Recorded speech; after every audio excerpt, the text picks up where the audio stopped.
ദയവായി വേദിയോടുള്ള അതിഥികൾ കലർന്നിരിക്കണമെന്ന് അഭ്യർത്ഥിക്കുന്നു. ആശംസാ പ്രാസംഗികർ മറ്റ് അതിഥികളും വേദിയിലോട്ട് കലർന്നിരിക്കാൻ അഭ്യർത്ഥിക്കുന്നു. എല്ലാവരെയും ഇൻവൈറ്റ് ചെയ്താലോ? നേരത്തെ ഇൻവൈറ്റ് ചെയ്താലോ? നേരത്തെ ഇൻവൈറ്റ് ചെയ്യേണ്ട ആവശ്യമുണ്ടോ?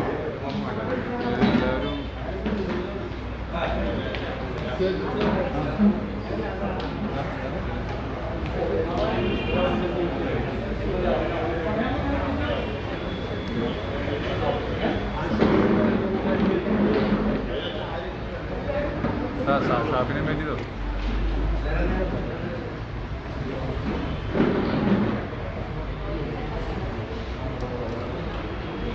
നീ കയറി ആളുടെ പ്രൊഫൈൽ കയറി അച്ഛൻ ലിങ്ക് അയച്ചു കൊടുക്കും. ഇയാൾ ഇങ്ങനെ പ്രൊഫൈൽ കയറി അച്ഛൻ്റെ പ്രൊഫൈൽ കയറിയാൽ മതി. ലൈവ് കാണാൻ എനിക്ക് പാസ്പോർട്ട് ഈ യോഗം നമ്മുടെ ഏവരുടെയും സുഹൃത്തായ ശ്രീ എസ് പ്രഹ്ലാദന്റെ ഒരു പ്രാർത്ഥനാ ഗാനത്തോടെ ആരംഭിക്കുക.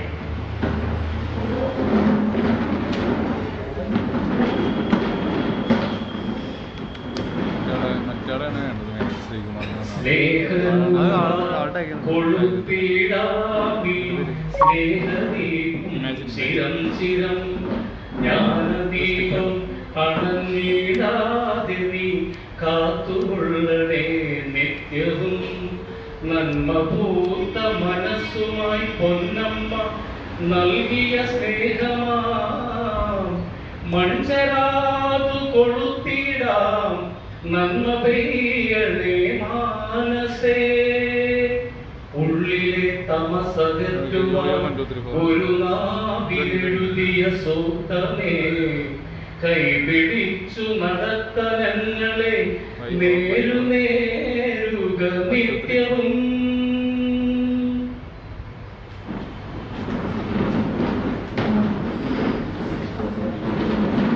അടുത്തത് സ്വാഗതം ആശംസിക്കുന്നത് ശ്രീ സദാനന്ദ ഇപ്റ്റയുടെ സെക്രട്ടറി.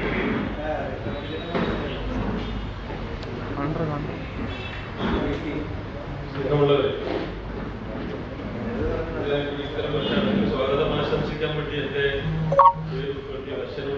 എന്നോടുള്ള വലിയ സ്നേഹത്തിൻ്റെ ഒരു സംഗതിയാണ് ഞാൻ തിരിച്ചറിയുന്നു. ഇത്തരം പരിപാടികളിലൊക്കെ കാര്യമായിട്ട് പങ്കെടുക്കേണ്ടവരൊക്കെ ഇവിടെ ഇരിക്കുന്നു. എനിക്ക് ഞാൻ അഭിനയിക്കാനാണെങ്കിലും പാട്ട് പാടാനാണെങ്കിലും ഞാൻ റെഡിയാണ്. ഒരു പുസ്തകം വായിച്ച് വലിയ നോവലൊക്കെ വായിച്ച് അഭിപ്രായം പറയാൻ പറ്റിയ ഒരാൾ. അതുകൊണ്ട് തന്നെ സ്വാഗതം എന്നാക്കി കുഴപ്പമില്ല. അപ്പോൾ പിന്നെ എന്തായാലും ഞാൻ പറഞ്ഞല്ലോ ക്രിസ്ത്യനും ഞങ്ങളുടെ കോളേജ് ഗ്രൂപ്പിൻ്റെയൊക്കെ വലിയ സ്നേഹം തമ്മിൽ ഇത്തരം ഒരു പരിപാടി. ഏതായാലും ഞാൻ തീർത്തിരിക്കുന്നു. ഈ പുസ്തകം 2 ദിവസം മുമ്പ് മനുഷ്യൻ അയച്ചു തന്നു. ഞാനെന്നെ അടങ്ങി പുസ്തകം വായിക്കുന്ന ഒരാളായില്ല. മറിച്ച് ഇത് വന്നപ്പോൾ ഇതിനോടുള്ള ആഗ്രഹം കൊണ്ട് ഞാൻ ആ പുസ്തകം വായിച്ചെങ്കിലും എനിക്ക് ഇനിയും വായിക്കണം ആ പുസ്തകം. നല്ല എനിക്കറിയാൻ മനസ്സിലാവും. പിന്നെ എന്നാൽ വായിച്ചിടത്തോളം അതിൻ്റെ ഇഷ്ടമുണ്ട്. ഒരു രൂപം എൻ്റെ മനസ്സിൽ എനിക്ക് വളരെ സംതൃപ്തി തോന്നിയാണ്. കാരണം അതിൻ്റെ എഴുതുന്നത് പലപ്പോഴും അത് കവിതയാണ്, പലപ്പോഴും അത് കക്കുടി പോലെയുള്ള വാക്കുകളുടെ ഒരു പ്രഭാവം, പിന്നെ അതുപോലെ ആക്ഷേപഹാസ്യമുണ്ട്. പിന്നെ അങ്ങനെ ഒരു പുതിയ രീതി എഴുത്തുന്ന രീതി എനിക്ക് അനുഭവപ്പെട്ടാണ്. മറ്റുള്ളവരുടെയൊക്കെ ഇങ്ങനെ അനുഭവപ്പെടുന്നത് എനിക്ക് പറഞ്ഞുകൂടാ. കാരണം ഞാൻ പറഞ്ഞില്ല, ഞാൻ ഒരു പരന്ന വായനക്കാരനല്ല. അതുകൊണ്ട് എനിക്കൊരു കുടുംബം ഉണ്ടാകുന്നതാണ്. പിന്നെ എന്നെ ഏറ്റവും ആകർഷിച്ചത് പ്രകൃതിയുമായിട്ടും പ്രകൃതിയും മനുഷ്യനും തമ്മിലുള്ള ബന്ധത്തെക്കുറിച്ച്, അതിൻ്റെ വൈരുദ്ധ്യങ്ങളെക്കുറിച്ച്. അതാണ് അതിൻ്റെ പ്രധാന പ്രതിഭാവം. മനുഷ്യനുള്ളിടത്തോളം കാലം, ജീവജാലങ്ങളുള്ളിടത്തോളം കാലം ഒരു കഥാതന്തുവിലേക്ക് പ്രകൃതി വരുന്നതിൽ ഒരു സ്വാഭാവികതയുണ്ട്. പലപ്പോഴും ചിലർക്ക് ആവർത്തന വിരസത എന്നൊക്കെ പറയാം. ഒരിക്കലും ആവർത്തന വിരസത ഇല്ലാത്ത ഒന്നാണ് പ്രകൃതി. അതുകൊണ്ട് പ്രകൃതിയെക്കുറിച്ച് എഴുതുന്ന കഥകൾ ഏതും നോവലുകൾ ഏതും പുതുമ തന്നെയാണ്. ഞാനിത് പിന്നെ സൂചിപ്പിക്കാൻ കാരണം ഞാൻ പിന്നെ എന്നെ അറിയാവുന്നവർക്കൊക്കെ അറിയാം, ഞാനൊരു സാമൂഹിക രാഷ്ട്രീയ പ്രവർത്തകനാണ്. അപ്പൊ അതുകൊണ്ട് തന്നെ എന്റെ രാഷ്ട്രീയ പ്രവർത്തനത്തിനിടയിലുള്ള എന്റെ പരിചയപ്പെട്ടാണ് ഞാൻ ഈ പുസ്തകത്തിൽ പ്രകൃതി മനുഷ്യന്റെ അജൈവ ശരീരം തന്നെയാണെന്ന് 1844 മാർച്ച് വരെ, അത് മാർച്ച് മാത്രമൊന്നുമല്ല, ഒരുപാട് ഭാരതത്തിലെ ഋഷിപ്രമുഖമായിട്ടുള്ള ഒരുപാട് രചനകളിലുള്ള എല്ലാ രചനകളിലും അത് പറയുന്നു. ഒരു ശാസ്ത്രീയമായിട്ട് അതിനെ പറഞ്ഞു വെച്ചിട്ടുള്ളതാണ്. അപ്പൊ തരത്തിലും അദ്ദേഹം പറഞ്ഞു. പിന്നെ ദാസ്കാപ്റ്റലിന് ശേഷം പിന്നെ ഒരിക്കൽ അത് തൊഴിലാളി വർഗ സിദ്ധാന്തം എന്നുള്ള രീതിയിലേക്ക് മാത്രം പോയപ്പോൾ മാർക്സ് അതിനെ തിരുത്തുന്നുണ്ട്. എത്രത്തോളം ആളുകൾ അത് വായിച്ചിരുന്നോ അറിയുമോ അറിയില്ല. ഞാൻ ഈ തരത്തിൽ പോകുന്നത് കൊണ്ടാണ് ഞാൻ പറയുന്നത്, തെറ്റിദ്ധരിക്കരുത്. ഞാൻ ഒരു രാഷ്ട്രീയ പ്രവർത്തകൻ തൊഴിലാളി വർഗത്തിന്റെ മാത്രമുള്ള സിദ്ധാന്തമല്ല, ടോട്ടൽ പ്രകൃതിയുടെ സിദ്ധാന്തം. ആ പ്രകൃതിയെ എങ്ങനെയൊക്കെ ഉപയോഗപ്പെടുത്തണമെന്നും അത് അടുത്ത തലമുറയ്ക്ക് തിരിച്ചു കൊടുക്കാൻ നമ്മൾ ബാധ്യസ്ഥരാണ്. വളരെ കൃത്യമായി ശാസ്ത്രീയമായി നിലപാടുന്നു. നിർഭാഗ്യവശാൽ അത്തരം കാര്യങ്ങളൊന്നും പലപ്പോഴും ശ്രദ്ധിക്കപ്പെടുന്നില്ല. അതിനുള്ള ദുഃഖം അതിന് വളരെ കൃത്യമായി പ്രകൃതിയുടെ മേൽ മനുഷ്യൻ നേടുന്ന വിജയങ്ങൾ, ആ വിജയങ്ങൾ താൽക്കാലികമായി നമ്മൾ വിജയിച്ചു എന്ന് തോന്നാമെങ്കിലും രണ്ടാമതും മൂന്നാമതും അതിന്റെ പ്രതിപ്രവർത്തനം വരുന്നത് ഇതെല്ലാം തട്ടിക്കഴിക്കുന്ന, ഈ വിജയങ്ങളെ എല്ലാം തട്ടിക്കഴിക്കുന്ന തരത്തിലായിരിക്കും എന്ന് വളരെ വ്യക്തമായി സൂചിപ്പിക്കുന്നത്. ഇതൊക്കെ വായിക്കുന്നവരും അതിന്റെ വക്താക്കളാണെന്ന് പറയുന്നവരുമെല്ലാം ഒരുപക്ഷെ ഈ കാര്യങ്ങളിലേക്ക് ശ്രദ്ധ ഒതുങ്ങുന്നില്ല എന്നതൊരു പരാതി എനിക്കുമ്പോൾ അത് ഞാൻ പലപ്പോഴും പ്രകടിപ്പിക്കാറുണ്ട്. എന്നെ കൊണ്ട് കഴിയുന്ന തരത്തിൽ. അപ്പൊ ഇവിടെ ബഷീറിന്റെ പുസ്തകം വായിച്ചു എനിക്ക് ഏറ്റവും സന്തോഷം തോന്നിയതാണ്. കാരണം പ്രകൃതിയെ, ആ പ്രകൃതിയെ ഈ പറഞ്ഞ കാര്യങ്ങളുടെ ആവർത്തനം തന്നെയാണ്. ആവർത്തനം മീൻസ് പുതിയ തലത്തിൽ, പുതിയ കാലത്തിൽ, പുതിയ രീതി അത് അവതരിപ്പിക്കുന്നുണ്ട് ഈ നോവലിനകത്ത്. അത് ഏറ്റവും സന്തോഷകരമായിട്ടുള്ള കാര്യമായിട്ട് എനിക്ക് തോന്നി. പുസ്തകങ്ങൾ ഞാൻ ഭരണമായ രീതിയിൽ ഞാൻ നിർബന്ധിക്കപ്പെട്ട് വായിച്ചൊരു പുസ്തകമാണ്. അപ്പൊ എനിക്ക് ഇനിയും ആ പുസ്തകം വായിക്കണം. കാരണം അതിന്റെ പല തലങ്ങളിലും നമ്മൾ ഈ ആശയങ്ങളുമായിട്ട് ബന്ധപ്പെട്ട് പ്രകൃതിയെ ഇത്രയും നന്നായി, പ്രകൃതിയുടെ ഡയലറ്റിക്സ് ഓഫ് ദ നേച്ചർ, ശരിക്കും അതാണ് പ്രകൃതിയുടെ വൈരുദ്ധ്യാത്മകത ശരിക്കും ബോധ്യപ്പെടുന്ന തരത്തിലുള്ള. ഏതായാലും ഞാൻ അതിനെക്കുറിച്ച് കൂടുതൽ പറയേണ്ട കാരണം പറയാൻ പറ്റിയൊക്കെ ഇവിടെ ഇരിക്കുന്നു. ഞാൻ എന്റെ കർത്തവ്യത്തിലേക്ക് ഞാൻ സ്വാഗതം പറയാൻ എന്നുള്ളതാണ് എന്റെ കടമ.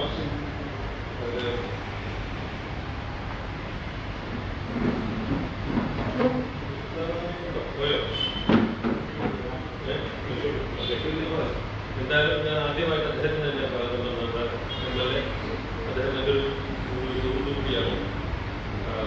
അദ്ദേഹത്തിൻ്റെ ഒരു സംഘടനയിൽ കുറേ കുറച്ച് കാലം ഞാൻ ഈ ഒരു ആശയം വെച്ച് ഒരുപക്ഷെ അദ്ദേഹത്തെ എന്തായാലും അദ്ദേഹത്തിന് വളരെ വിഫലമായി ഈ രീതിയിലേക്ക് സ്വാഗതം ആശംസിക്കുകയാണ്. അതുപോലെ പ്രാർത്ഥന പ്രകടനം, പിന്നെ ഈ പ്രകാശനം നിർവഹിക്കുന്നത് ശ്രീ വേണു രാജാമണി, ഇന്ത്യൻ അംബാസിഡർ, നെതർലാൻഡിലെ ഇന്ത്യൻ അംബാസിഡറായിരുന്ന IFS. ഏതായാലും അദ്ദേഹത്തെ ഉഷ്ണമായി പിന്നെ പുസ്തകം സ്വീകരിക്കുന്നത് ശ്രീമതി മേരി മെറ്റിൽഡ. അവര് മഹാരാജാസ് കോളേജിലെ മുൻ പ്രിൻസിപ്പളാണ്. അവരെ ഞാൻ ഈ രീതിയിലേക്ക് സ്വാഗതം ചെയ്യുന്നു. പുസ്തക പരിചയം നടത്തുന്നത് ഡോക്ടർ TN വിശ്വംഭരനാണ്. സമസ്ത കേരള സാഹിത്യ പരിഷത്തിന്റെ സെക്രട്ടറി കൂടിയാണ് അദ്ദേഹം. അദ്ദേഹത്തെ ഞാൻ ഈ രീതിയിലേക്ക് സ്വാഗതം ചെയ്യുന്നു.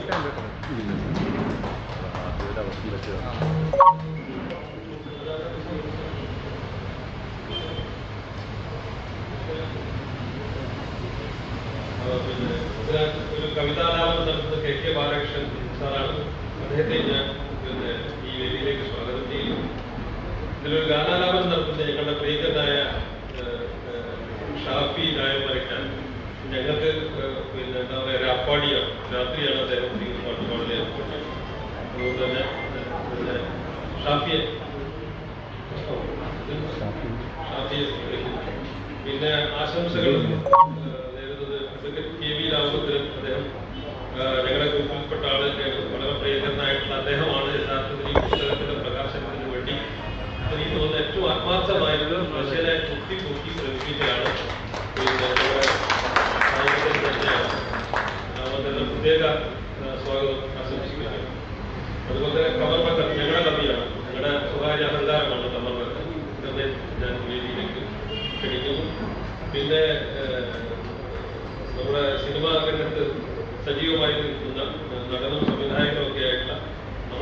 പ്രിയങ്കരനായ നമുക്കെല്ലാം പരിചിതനുമായിട്ടുള്ള ബൈജു കൊട്ടാരക്കര അദ്ദേഹം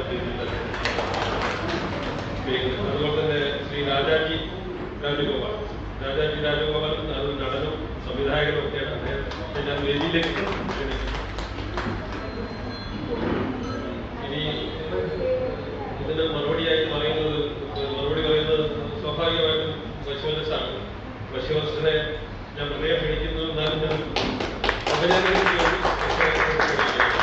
പിന്നെ നന്ദി പ്രകാശിപ്പിക്കുന്നത് ശ്രീ വി പി അബ്ദുൾ റഹ്മാനാണ്. ഷെഡായി അദ്ദേഹത്തെ ഞാൻ ഈ യോഗം നിയന്ത്രിക്കുന്നതിന് വേണ്ടി അഡ്വക്കേറ്റ് ശ്രീ സാജൻ മണ്ണാടി, സീനിയർ അഡ്വക്കേറ്റായ ശ്രീ സാജൻ മണ്ണാടിയെ ബഹുമാന പുരസ്സരം ക്ഷണിച്ചുകൊണ്ട് ഞാൻ എൻ്റെ ഈ സ്വാഗതം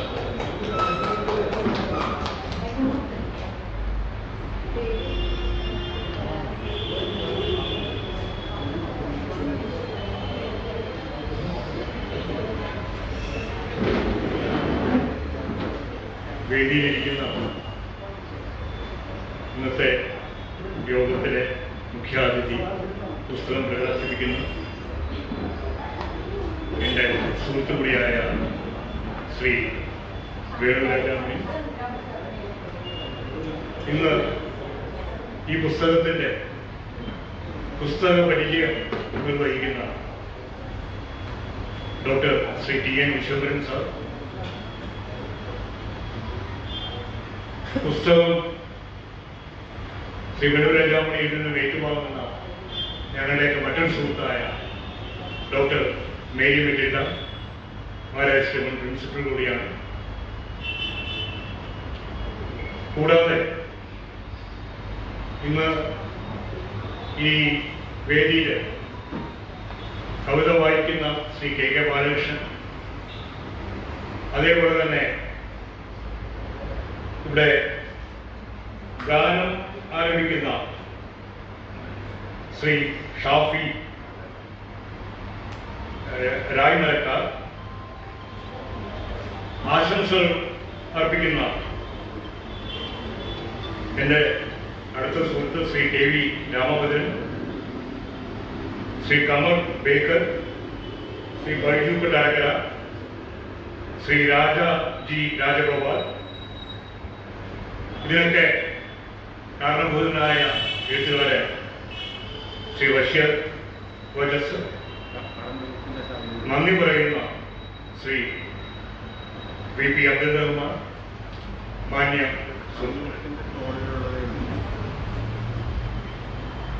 കറുത്ത ദൈവത്തിന്റെ കനിവ്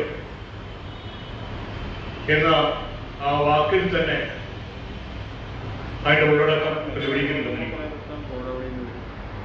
കാട്, മനുഷ്യൻ, പ്രകൃതി, ഇതൊക്കെയായിട്ട് ബന്ധപ്പെട്ടതാണ് എന്ന ആ ഒരു നാമധേയം തന്നെ നമ്മളെ ഓർമ്മപ്പെടുത്തുന്നുണ്ട്. ഒറ്റ വാക്യം പറഞ്ഞാൽ ഒരു കാട്ടിൽ നടക്കുന്ന അണക്കെട്ട് നിർമ്മാണവും അതിനെ തുടർന്നുണ്ടാകുന്ന ദുരന്തങ്ങളുമാണ് ഈ നോവലിലെ പ്രതിപാദ്യ വിഷയം. സൗദപ്രാസംഗികൻ പുസ്തകത്തെക്കുറിച്ച് ഏതാണ്ട് ഒരു ആമുഖം പറഞ്ഞു. ഇനി പുസ്തകം പരിചയപ്പെടുത്തുന്ന ഡോക്ടർ വിശ്വംഭരൻ സാറും അതിനെക്കുറിച്ച് പറയാനുള്ള അതിന്റെ ക്രാഫ്റ്റിനെ കുറിച്ചും ഭാഷയെക്കുറിച്ചും ക്യാരക്ടറൈസേഷനെ കുറിച്ചും ഒക്കെ അദ്ദേഹം കൂടെ പ്രതിപാദിക്കുന്നതാണ്. അതുകൊണ്ട് ആ വിഷയത്തിലോട്ട് ഞാൻ കണ്ടു. മറിച്ച് എനിക്ക് പറയാനുള്ളത് ഈ പുസ്തകത്തിന്റെ പിറകിൽ, ഈ പ്രകാശനത്തിന്റെ പിറകിൽ ചില നാൾവഴികളുണ്ട്. വേണമെങ്കിൽ ഈ പുസ്തകത്തിന്റെ തലവരയെന്നോ ജാതകമെന്നോ ഒക്കെ നമുക്ക് വേണമെങ്കിൽ പറയാം. അത് ആരംഭിക്കുന്നത് ഞങ്ങൾ പഴയ ലോ കോളേജിലെ സുഹൃത്തുക്കൾ ശ്രീ അഡ്വക്കേറ്റ് രാമചന്ദ്രൻ, അദ്ദേഹം വേദിയിലുണ്ട്. അദ്ദേഹത്തിന്റെ കേച്ചേരിയിലുള്ള വസതിയിൽ സുഹൃത്തുക്കളുടെ ഒരു ഒത്തുകൂടലുണ്ടായി.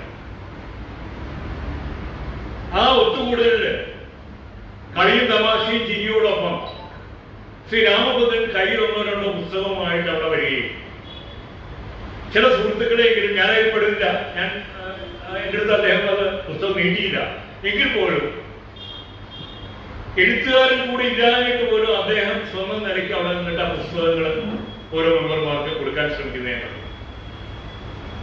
പൊതുവെ വലിയ വായനക്കാരനല്ലെങ്കിലും ഒരു പുസ്തകപ്രേമിയായതുകൊണ്ട് ഞാൻ ആ പുസ്തകം എന്താണെന്ന് അദ്ദേഹത്തോട് ചോദിച്ചു.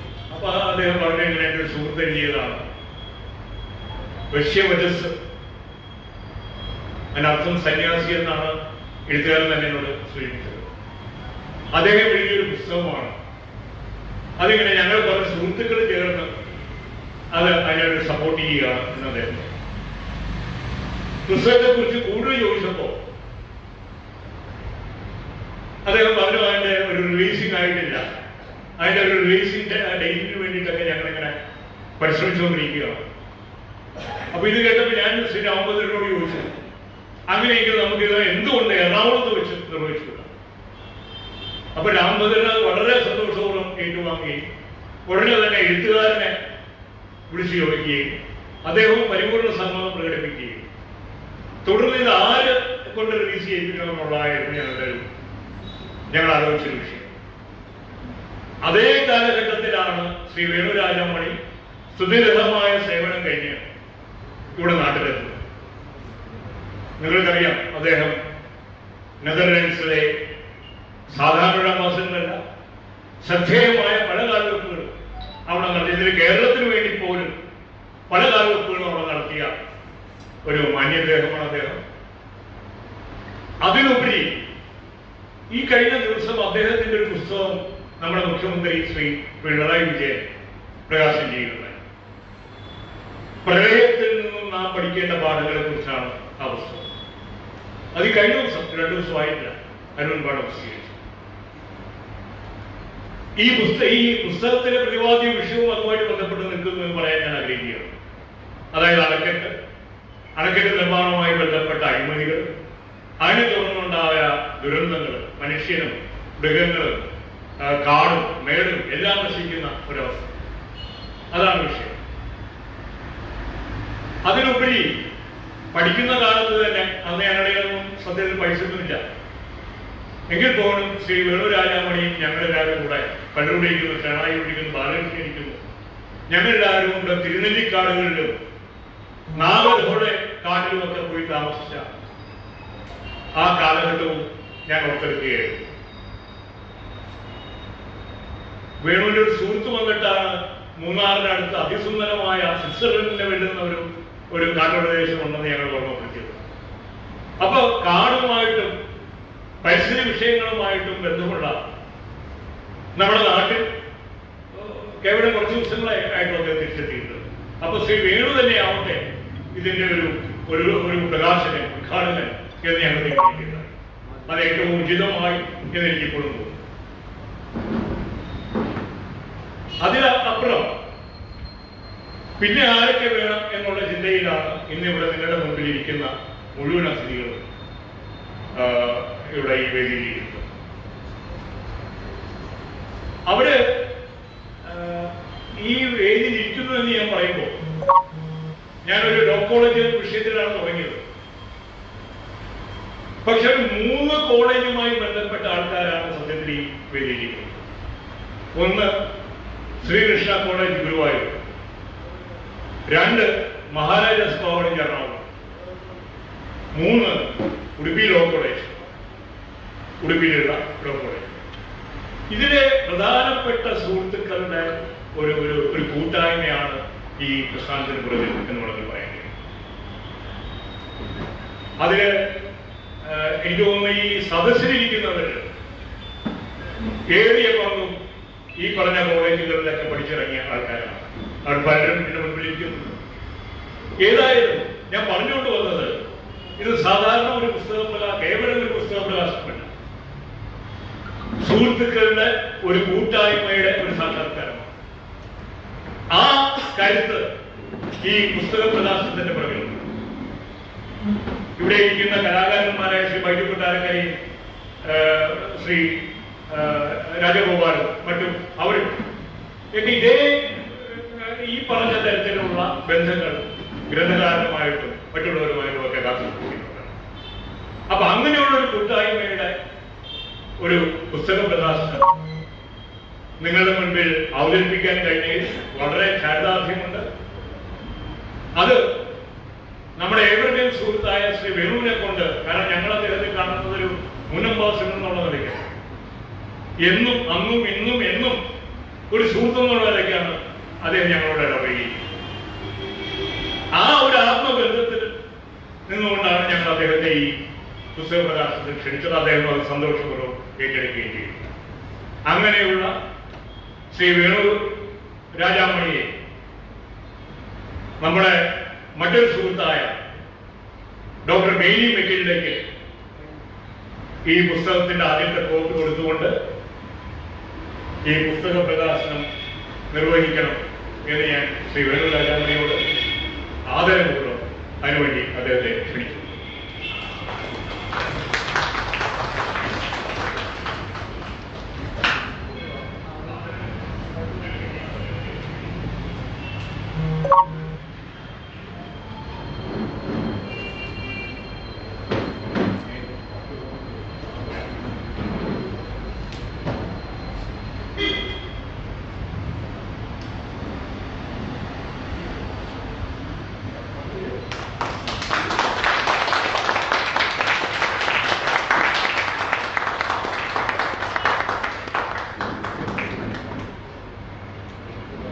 ഇത്തരണത്തിൽ രണ്ട് വാക്ക് ഈ പുസ്തകവുമായിട്ട് ബന്ധപ്പെട്ട് അല്ലാതെ സംസാരിക്കാനായി ശ്രീ വേണു രാജാമണിയെ ഞാൻ ക്ഷണിച്ചു.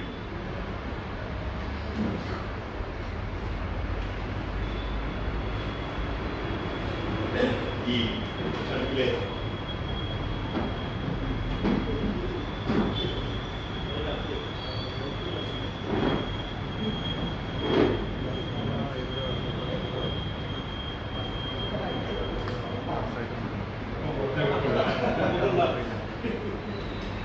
ഇന്നത്തെ ഈ സായാഹ്നത്തിന് അധ്യക്ഷത വഹിക്കുന്ന എൻ്റെ പ്രിയ സുഹൃത്ത് advocate Sajan Manali, professor Shubharan, doctor Nidhi മറ്റുള്ള ഈ ഇന്ന് നമ്മൾ ഇപ്പോൾ പ്രകാശനം സന്തോഷത്തോടുകൂടി പ്രകാശനം ചെയ്ത പുസ്തകത്തിൻ്റെ ശ്രീ വിശ്വരാജ്, മറ്റ് വേദിയിലെ ഇഷ്ടാതിഥികൾ, സദസ്സിലെ ഇഷ്ടാതിഥികൾ, എൻ്റെ സുഹൃത്ത് സാമു, സ്നേഹിതരെയും കറുത്ത ദൈവത്തിൻ്റെ കനിവിൽ എന്ന പുസ്തകം പ്രകാശനം ചെയ്യുവാൻ എന്നെ ക്ഷണിച്ച ഇന്നത്തെ കെ സാജൻ മണാളിയോടും മറ്റ് സംഘാടകരോടും ഞാൻ എൻ്റെ നന്ദി അറിയിക്കാൻ ആഗ്രഹിക്കുകയാണ്.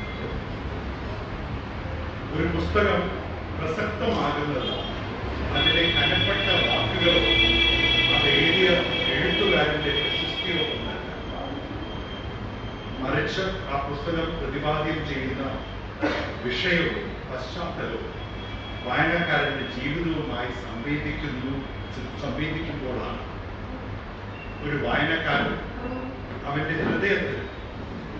ഹൃദയത്തിന്റെ അടിത്തട്ടിൽ അവന് മാത്രമായി സൂക്ഷിക്കുന്ന ആശയങ്ങളുമായി പുസ്തകം സംവേദിക്കുമ്പോഴാണ് ആ പുസ്തകം കാലിക പ്രസക്തമാകുന്നത്.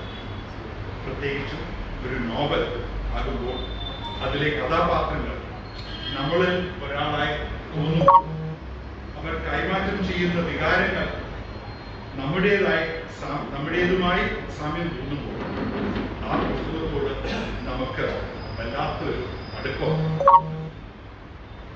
കറുത്ത ദൈവത്തിന്റെ കനിവിൽ എന്ന പുസ്തകം പ്രതിപാദിക്കുന്ന വിഷയം എനിക്ക് വളരെയധികം ആവേശം നൽകുന്ന, ഊർജം നൽകുന്ന ഒരു വിഷയമാണ്.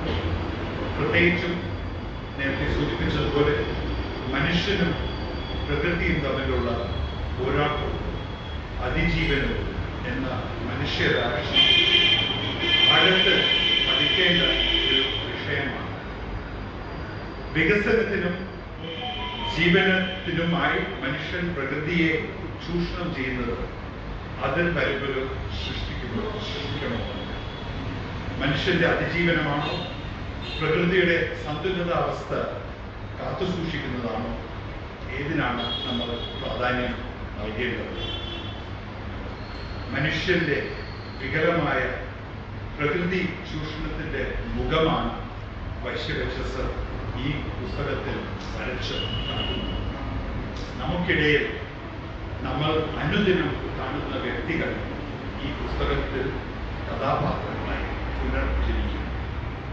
പ്രകൃതിയെ അഗാഢമായി സ്നേഹിക്കുന്നവരും അതിനേക്കാൾ ശക്തമായി ചൂഷണം ചെയ്യുന്നവരും ആ ചൂഷണത്തെ നിശബ്ദമായി പിന്തുണയ്ക്കുന്നവരും ആ ചൂഷണത്തിലൂടെ ജീവിതവും ആവാസ വ്യവസ്ഥയും നഷ്ടപ്പെട്ടവരും ഒക്കെ നമുക്ക് ഈ പുസ്തകത്തിൽ വായിക്കാൻ പറ്റും. ഇത് കാലത്തിൻ്റെ ഒരു കഥയാണ് ഈ പുസ്തകം പറയുന്നത്. നമ്മളിൽ ചിലരുടെ കഥയാണ്. ഈ പുസ്തകം സംവേദിക്കുന്നത് നമ്മളോടാണ്.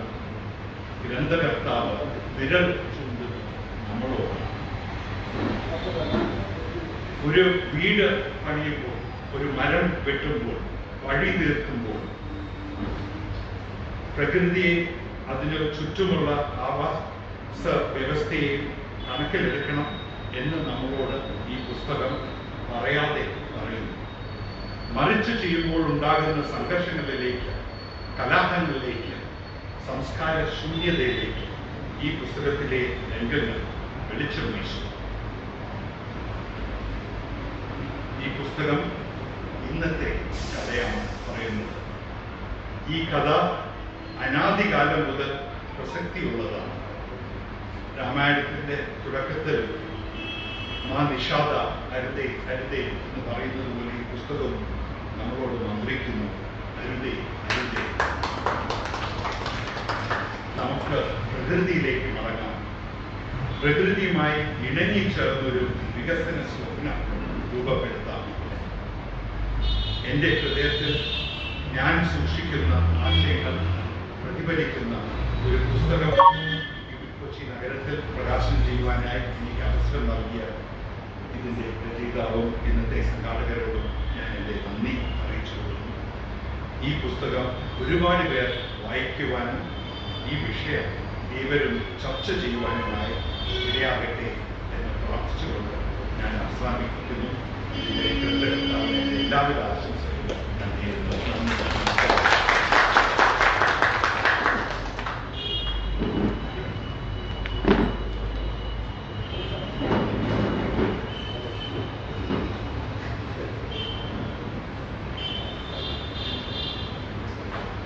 നമ്മുടെ പതഞ്ജലി ഷോപ്പിന്റെ ഒരു KHTBF 9231 കാറ് പാർക്ക് ചെയ്തിട്ടുണ്ട്. ഇരിക്കുന്ന ആരെങ്കിലും വണ്ടിയാക്കി വന്ന് സമയം മാറ്റിയിടാനാണ്. അടുത്തത് ഇന്ന് പുസ്തകം സ്വീകരിച്ച ഡോക്ടർ മേരി മെറ്റീരിയലാണ്. മുൻ പ്രിൻസിപ്പൽ മഹാരാജാസ് മാത്രം ഞാൻ പറഞ്ഞു നോക്കി, അത് ശരിയല്ല. ഇന്ന് കേരളത്തിൽ ഇങ്ങോളമുള്ള ടീച്ചേഴ്സിനെ ട്രെയിൻ ചെയ്യുന്ന ഒരു വ്യക്തിയാണ്. അതിലുപരി പേഴ്സണാലിറ്റി ഡെവലപ്മെന്റ് രംഗത്ത് ഒരു മുഖ്യ പങ്ക് ടീച്ചർ വഹിക്കുന്നുണ്ട്. ഞങ്ങളുടെ സുഹൃത്തായ ഡോക്ടർ മേരി മെറ്റീരിയുടെ 2 വാക്ക് സംസാരിക്കാനായി ക്ഷണിക്കുന്നു.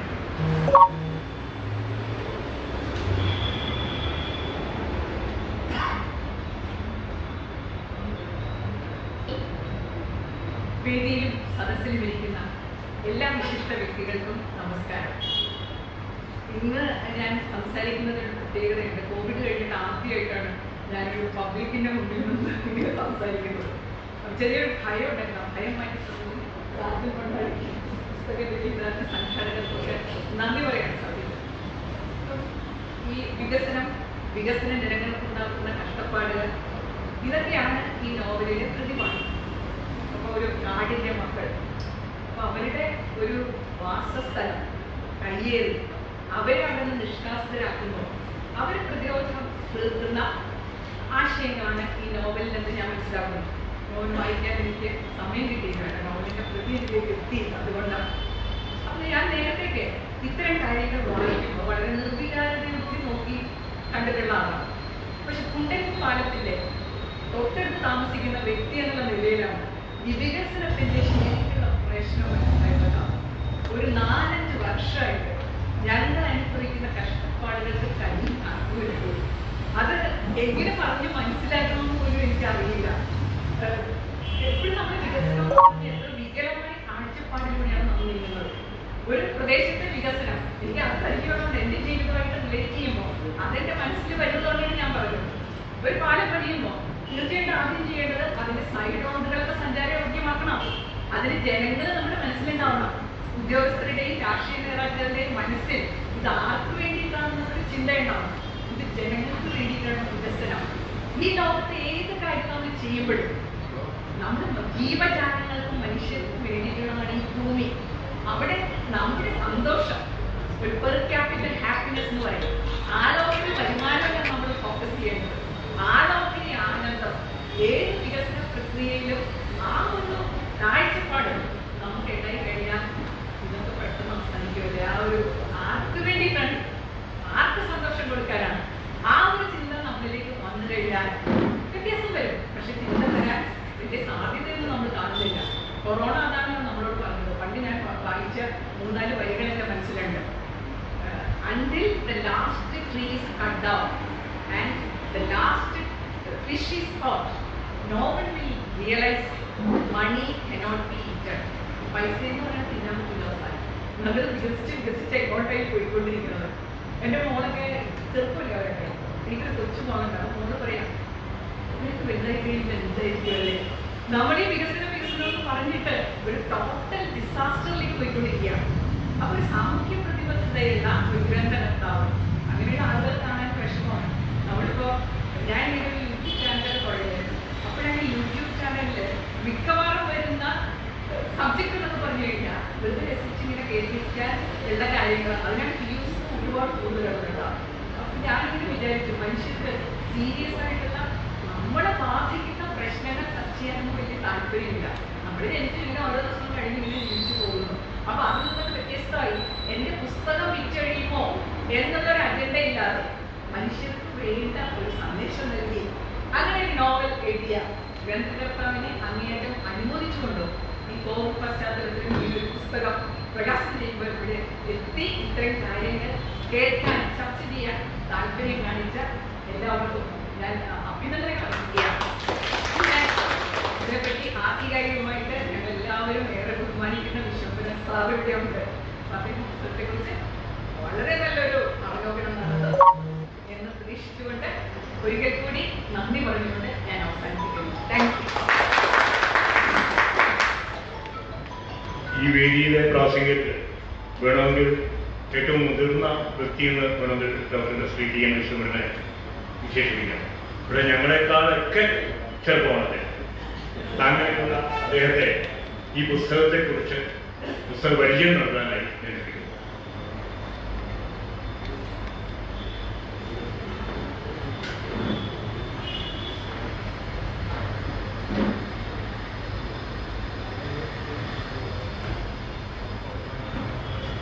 വേദിയിലും സദസ്സിലുമുള്ള എല്ലാ നല്ല വായനക്കാർക്കും എൻ്റെ അഭിപ്രായം സംസാരിക്കാനുണ്ട്.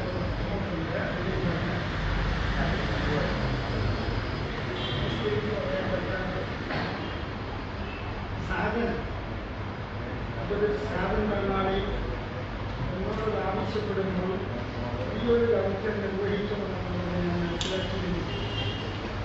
ആ പുസ്തകത്തെക്കുറിച്ച് വായനക്കാർക്ക് മനസ്സിലാകുന്ന വിധത്തിൽ പറഞ്ഞു കൊടുക്കാനുള്ള കഴിവ് എനിക്കുണ്ട് എന്നുള്ള ധാരണ കൊണ്ടോ തെറ്റിദ്ധാരണ കൊണ്ടോ എന്തുകൊണ്ടാണെന്ന് എനിക്കറിയില്ല. അദ്ദേഹം അതിനെ ക്ഷണിച്ചു. അതിന് വളരെ നന്ദിയോടുകൂടി ഞാനത് സ്വീകരിക്കുകയും ചെയ്തു. വളരെ പ്രധാനപ്പെട്ട ഒരാശയമുള്ളത്, ഇത് നല്ല വായനക്കാരിയുടെ കയ്യിൽ ഈ പുസ്തകം എത്തി എന്നുള്ളത് ഡോക്ടർ ദേവി നൽകിയതാണ്. വളരെ സന്തോഷകരമായ ഒരു അനുഭവം എഴുത്തുകാരനെ സംബന്ധിച്ചിടത്തോളം. വശ്യവചസ് എന്നുള്ളത് നാം അധികം കേട്ടിട്ടുള്ള ഒരു എഴുത്തുകാരൻ്റെ കൂട്ടത്തിൽപ്പെടുന്ന ഒരാളാണെന്ന് എനിക്ക് തോന്നുന്നു. പക്ഷേ അദ്ദേഹം ഈ പുസ്തകം അവതരിപ്പിക്കുമ്പോൾ അതിൻ്റെ ഒരു വലിയ പ്രത്യേകതയുള്ളത് ഇത് മറ്റൊന്നിൻ്റെ അനുകരണമല്ല എന്നുള്ളതാണ്. എത്രയോ നല്ല നോവലുകൾ നമുക്കുണ്ട്, എത്രയോ വലിയ നോവലുകൾ നമുക്കുണ്ട്. ലോകത്തിലുള്ള മലയാള ഭാഷയിലുണ്ട്, മറ്റെല്ലാ ഭാഷകളിലുമുണ്ട്. ആ ഭാഷകളോട് എല്ലാ നോവലുകളോട് ഒന്നിനോടും കടപ്പാടില്ലാത്ത ഒരു രീതിയാണ് അദ്ദേഹം അവലംബിച്ചിട്ടുള്ളത്. ഭാഷ കൈകാര്യം ചെയ്യുന്നതൊരു പ്രത്യേകത അദ്ദേഹത്തിന് അതിമനോഹരമായ വിധത്തിൽ ഇത്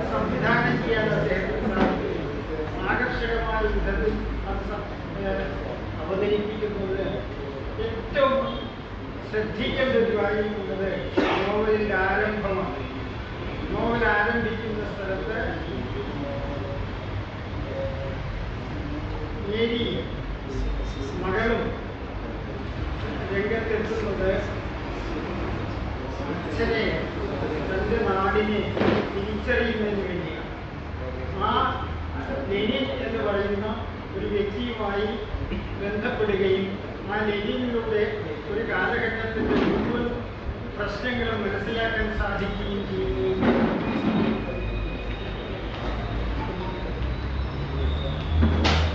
ഒരു കാലഘട്ടത്തിൻ്റെ സവിശേഷതകൾ മുഴുവൻ ഉൾക്കൊണ്ടുകൊണ്ട് മുന്നോട്ട് പോകാൻ അദ്ദേഹത്തിന് സാധിക്കുന്നുണ്ട്.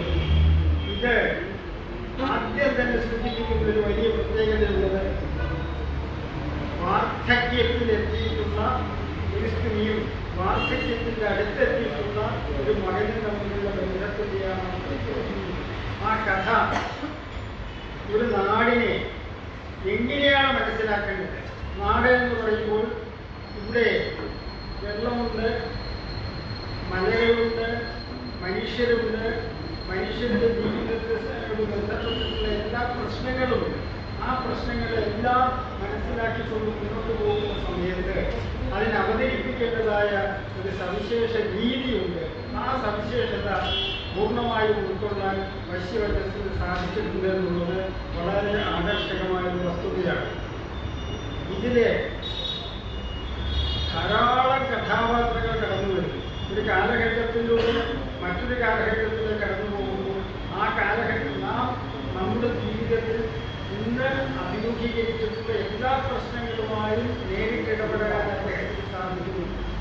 എല്ലാ കാലഘട്ടത്തിൻ്റെയും സവിശേഷതകൾ ഉൾക്കൊണ്ടുകൊണ്ട് മുന്നോട്ട് പോകുന്ന ആ രീതി അവലംബിച്ചിട്ടുള്ള അദ്ദേഹത്തിന് എൻ്റേതായ ആശംസകൾ നേരുന്നു. പരിചയപ്പെടുത്തുകയാണ്. എല്ലാവരും അത് വായിക്കണം, വായിച്ച് ആസ്വദിക്കണം, വിലയിരുത്തണം എന്നുള്ളത് കൂടി പറഞ്ഞുകൊണ്ട് ഞാൻ എൻ്റെ വാക്ക് നിർത്തുന്നു. പ്രോഗ്രാമിലെ അടുത്ത ഇനം ശ്രീ കെ ബാലകൃഷ്ണൻ ആലപിക്കുന്ന ഒരു കവിതയാണ്. ONVയുടെ കവിതയാണ്. സൃഷ്ടി ഒരു പ്രകാശമാണ് എന്നതാണ്. അപ്പോൾ സൃഷ്ടിയുമായി ബന്ധപ്പെട്ട ശ്രീ ONVയുടെ ഒരു കവിതയാണ്. മുൻ തൃശ്ശൂർ ഡിസ്ട്രിക്ട് സപ്ലൈ ഓഫീസർ കൂടിയായ ശ്രീ ബാലകൃഷ്ണൻ ഇവിടെ ആരംഭിക്കും.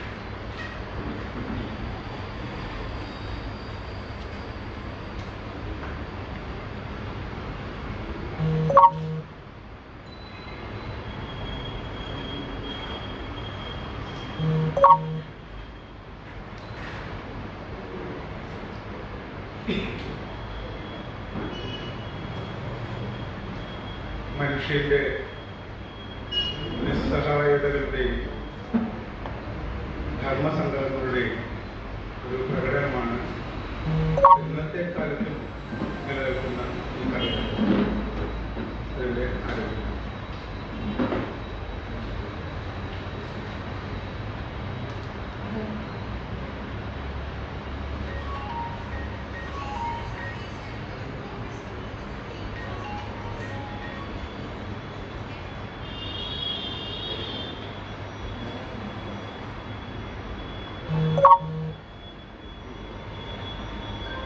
സൃഷ്ടികൻ സൗന്ദര്യമുന്തിരിച്ചാറിന കൈക്കുമ്പിളിട്ടുന്നു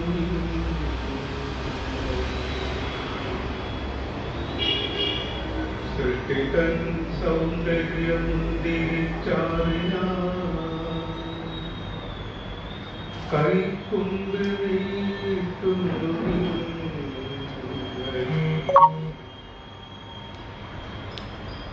വേദനയിൽ സർഗവേദനയിൽ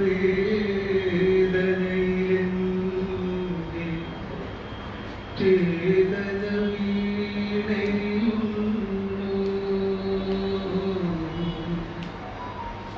സൃഷ്ടിതൻ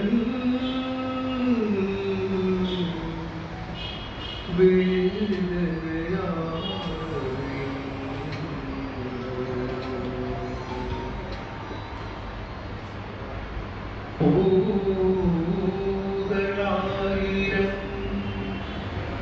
കീറി മുറിച്ചു പൂവിൻ്റെ സത്യം പഠിക്കാം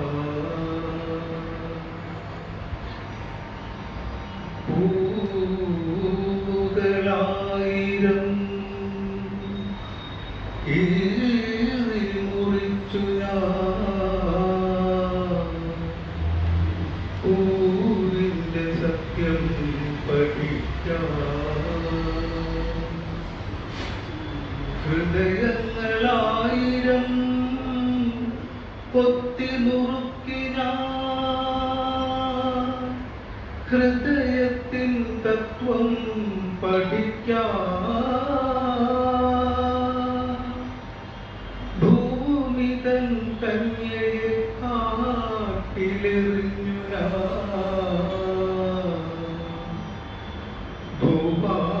ഭൂപാലധർമ്മം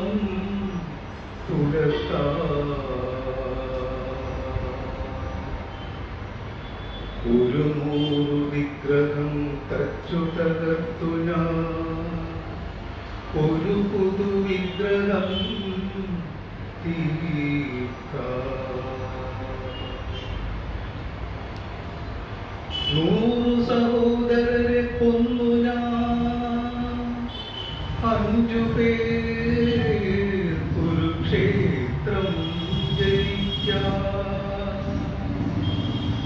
100 സഹോദരരെ കൊന്നു ഞാൻ 5 പേർ കുരുക്ഷേത്രം ജയിക്കാം ദീപങ്ങളൊക്കെ കെടുത്തി ഞാൻ പ്രാർത്ഥിച്ചു ദീപമേ നീ നയിച്ചാലും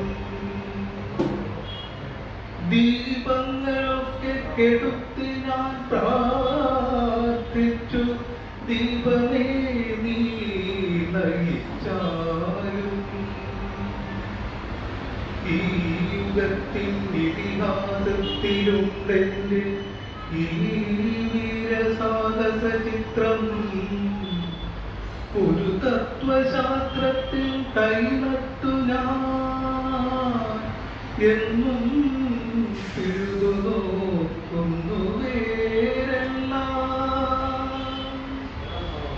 ഒരു തത്വശാസ്ത്രത്തിൽ കൈനട്ടു എന്നും പിഴുതു നോക്കുന്നു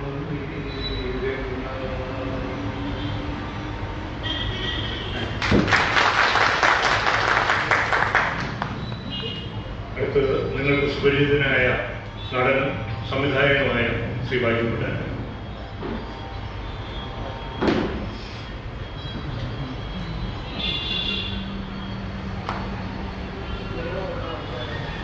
എല്ലാവർക്കും നമസ്കാരം. പശുവയസ്സിനെ കുറിച്ച് പറയുകയാണെങ്കിൽ ഏതാണ്ട് കഴിഞ്ഞ 30 വർഷമായിട്ട് ഞാനും പശുവയസ് നല്ല ബന്ധം എന്ന് പറയുന്നത് എനിക്ക് TV ലോക സിനിമ അല്ലെങ്കിൽ TV പ്രോഗ്രാമൊക്കെ ചെയ്തു തുടങ്ങിയാണ്. ആദ്യമായി എനിക്ക് സ്ക്രിപ്റ്റ് എഴുതിയവരാണ് പശുവയസ്. ആദ്യം എഴുതിയിരുന്നു, അതിനുശേഷം 3ാമതൊരാളിൽ ഒരു ഫിലിം ഞാൻ ചെയ്തു. സംസ്ഥാന അവാർഡിനെന്ന് പരിഗണിച്ച 2 പ്രോജക്റ്റുകളായിരുന്നു 2. വേറെ നിരവധി അവാർഡുകളൊക്കെ എനിക്ക് ആ പ്രോജക്റ്റിലൂടെ കിട്ടുകയും ചെയ്തു. ഞങ്ങളൊക്കെ ശശി എന്നാണ് അദ്ദേഹത്തെ വിളിക്കുന്നത്, ശശി എന്നാണ് വിളിക്കുന്നത്. അങ്ങനെ അന്ന് തുടങ്ങിയ ബന്ധം ഏതാണ്ട് 19 വർഷമായിട്ടും ഇപ്പോഴും ഞങ്ങൾ വളരെ നന്നായി ആസ്വദിക്കുന്നു. എനിക്ക് വേണ്ടി ഇപ്പോൾ അദ്ദേഹം ഒരു സ്ക്രിപ്റ്റ് എഴുതിയിട്ടുണ്ട്. രായമ്മ എന്നാണ് ആ സിനിമയുടെ പേര്. മഞ്ജു വാര്യർ നയിക്കുന്ന ഒരു സിനിമ. അതിന്റെ സ്ക്രിപ്റ്റ് ഏകദേശം 1.5 വർഷം കൊണ്ട് പശുവയസ് പൂർത്തീകരിച്ചു കഴിഞ്ഞു. ഞാൻ കൂടുതലൊന്നും പറഞ്ഞ് നിങ്ങളെ ആരെയും ബോറടിപ്പിക്കുന്നില്ല, കാരണം എല്ലാവരും തിരക്കിലുള്ള ആളുകളാണ്. ശ്രീ PG തോമസൊക്കെ ആണെങ്കിൽ അദ്ദേഹം ഇന്ന് നിയമസഭയിലൊക്കെ നമ്മൾ TV കണ്ടുകൊണ്ടിരിക്കുകയായിരുന്നു. മുഖ്യമന്ത്രിയായിട്ടൊക്കെ ചോദ്യശരങ്ങൾ അങ്ങോട്ടും ഇങ്ങോട്ടും ഒക്കെ പറഞ്ഞ് ഒരുപാട് ചർച്ചകളും അതേപോലെ രാഷ്ട്രീയമായ നിരക്കുകളും ഒക്കെയുള്ള ആളുകളാണ്. സ്വാഗത പ്രസംഗങ്ങൾ നേരത്തെ പറഞ്ഞു. ഞങ്ങളെല്ലാവരും 3 കോളേജുകളിൽ നിന്ന് വന്ന് ഒരുമിച്ച് പഠിച്ച ആളുകളാണെന്ന് പറഞ്ഞു. സത്യത്തിൽ അത് കേട്ടപ്പോൾ എൻ്റെ മനസ്സിൽ ചിരി വന്നു. കാരണം ഇന്നെക്കള്ളിൽ ഒരുപാട് വിളിക്കാനാണ് ഞാൻ. കാരണം പീഡിഗിരിക്ക് മാത്രം 3 കോളേജിൽ പഠിച്ചാണ്. കയ്യിരിപ്പ് മോശമായതുകൊണ്ട് ഒരു കോളേജിലും 6 മാസത്തിൽ ഫുള്ള് പഠിപ്പിച്ചിട്ടില്ല. കൊട്ടാരക്കര സെന്റ് ദുർഗേസ് കോളേജ് തുടങ്ങി, കൊല്ല SN കോളേജ്, പന്തള SN കോളേജ്, വീണ്ടും എന്റെ അപ്പനെ തിരിച്ചു കൊണ്ടുവന്നു കൊട്ടാരക്കര സെന്റ് ജോസഫ് കോളേജിൽ തന്നെ ചേർത്തു. അങ്ങനെ പ്രീ ഡിഗ്രി കഴിഞ്ഞു, ഡിഗ്രി വരെത്ത് പോയി, പിന്നെ എഞ്ചിനീയറിംഗ് വരെ പോയി കിട്ടും. അതുകൊണ്ട് നിങ്ങൾക്ക് ഒരു കോളേജിൽ പഠിച്ച സുഹൃത്തുക്കളാണെങ്കിൽ എനിക്ക് 6 കോളേജിലെ സുഹൃത്തുക്കളാണ് ഇന്ന് കേരളത്തിൽ പല സ്ഥലങ്ങളിലുണ്ട്. ടിവിയിലൊക്കെ വരുമ്പോൾ പലരും വന്നതിനൊന്നും ചിരിക്കാറൊക്കെ ഉണ്ട്. അതുകൊണ്ട് ഞാൻ കൂടുതലായൊന്നും പറയുന്നില്ല. പശുവത്സ എഴുതിയ പുസ്തകം ഞാൻ വായിച്ചു. പുസ്തകം ഇവിടെ പരിചയപ്പെടുത്തിയതുകൊണ്ട് അതിനെക്കുറിച്ച് കൂടുതലായി സംസാരിക്കുന്നില്ല. ഒരു കാര്യം മാത്രം എനിക്ക് ശശിയെ കുറിച്ച് പറയാനുണ്ട്. കാരണം ഒരു സബ്ജക്റ്റ് കയ്യിൽ കിട്ടിയാൽ അതെങ്ങനെ അവതരിപ്പിക്കണം, അത് മനുഷ്യ മനസ്സിൽ തൊടുന്ന രീതിയിൽ അല്ലെങ്കിൽ മനുഷ്യ മനസ്സിനെ തൊട്ടുണർത്തുന്ന രീതിയിൽ അത് എങ്ങനെ അതിനെ കൊണ്ടുവരണം, അത് രൂപപ്പെടുത്തണം എന്ന് ശരിയായ ധാരണയുള്ള ഒരാളാണ് ബഷീർ. ഞാനിപ്പോൾ എഴുതിയ സബ്ജക്റ്റ് എനിക്ക് വളരെ നന്നായി അറിയാം. ഒരു 1.5 വർഷം കൊണ്ടാണ് അദ്ദേഹം സ്ക്രിപ്റ്റ് കഴിഞ്ഞ മാസമാണ് എൻ്റെ വർക്ക് തീർന്നത്. അത് വായിച്ചാൽ തന്നെ അറിയാം ഇത്രയും മനോഹരമായ ഒരു സ്ക്രിപ്റ്റ് എഴുതിയത്. കാരണം ഞാൻ മാത്രമല്ല, എൻ്റെ കൂടെ നമ്മുടെ ശ്രീകണ്ഠൻ നായരുണ്ട്, നമ്മുടെ 24 ന്യൂസിൻ്റെയും അതുപോലെ ഫ്ലവേഴ്സിൻ്റെയും ഒക്കെ ശ്രീകണ്ഠൻ ഞാൻ ഒരുമിച്ചാണ് ഈ TV സിനിമാ മേഖലയിലേക്ക് വരുന്നത്. ആ സമയത്തും ഒക്കെ ഞങ്ങൾ എല്ലാ കാര്യങ്ങളും ചർച്ച ചെയ്യാറുണ്ട്. പൈസ എഴുതിയ ഈ പുസ്തകത്തിന്റെ കാര്യവും ഞാൻ അദ്ദേഹവുമായിട്ട് ചർച്ച ചെയ്തു. അതുപോലെ തന്നെ ഞാൻ ചെയ്യാൻ പോകുന്ന ഈ രായമ എന്ന സിനിമയുടെ സ്ക്രിപ്റ്റും ശ്രീ ശ്രീകണ്ഠൻ നായർ അദ്ദേഹത്തിന് വളരെ വ്യക്തമായി അറിയാം. അദ്ദേഹം പറഞ്ഞത് ഇത്രയും നല്ലൊരു രീതിയിൽ ഒരു തിരക്കഥ എഴുതുന്ന ഒരാളാണല്ലോ പശുവത്സ എന്നാണ് അദ്ദേഹം അഭിപ്രായം പറഞ്ഞത്. അതുകൊണ്ട് പശുവത്സൽ ഒരിക്കലും അദ്ദേഹത്തിന്റെ എന്താ പറയുക, നമ്മൾ ഈ കൊച്ചമലയാളത്തിൽ പറഞ്ഞ കാലം കഴിഞ്ഞു പോകുന്നൊക്കെ പറയും. കാലമൊന്നും കഴിഞ്ഞു പോയിട്ടില്ല, പ്രായമായിട്ടൊന്നുമില്ല. ഇപ്പോഴും എഴുത്തിന്റെ കാര്യത്തിൽ അദ്ദേഹം ചെറുപ്പക്കാരൻ തന്നെയാണ്. എന്തോ കേട്ടില്ല. അപ്പോ പശുവത്സ എന്താണെങ്കിലും ഇനിയും ഒരുപാട് എഴുതാനും നോവലുകൾ എഴുതാനും തിരക്കഥകൾ എഴുതാനും ഒക്കെ പശുവത്സന് ഇടവരട്ടെ. നല്ല കൃതികളും നല്ല രചനകളും അദ്ദേഹത്തിന്റെ ഭാഗത്തു നിന്നുണ്ടാകട്ടെ എന്ന് ആശംസിക്കുന്നു. അദ്ദേഹത്തിന്റെ ഈ പുസ്തകം നല്ല രീതിയിൽ ഒരു ബെസ്റ്റ് സെല്ലറായി കേരളത്തിൽ വിറ്റഴിക്കുവാനും ഇതുമൂലം വളർന്നു വരുന്ന തലമുറയ്ക്ക് പ്രകൃതിയോട് ഒരു അനുഭവം ഉണ്ടാകുവാൻ, ഒരു അടുപ്പം ഉണ്ടാകുവാൻ ഒരാൾക്കെങ്കിലും സാധിച്ചാൽ അത്രയെങ്കിലും കൃതാർത്ഥനായി എന്ന പശുവത്സന് മനസ്സിൽ കരുതാം. അതുപോലെ അദ്ദേഹം ഇനിയും ഉയരങ്ങളിലേക്ക് വരട്ടെ എന്ന് ആശംസിക്കുന്നു.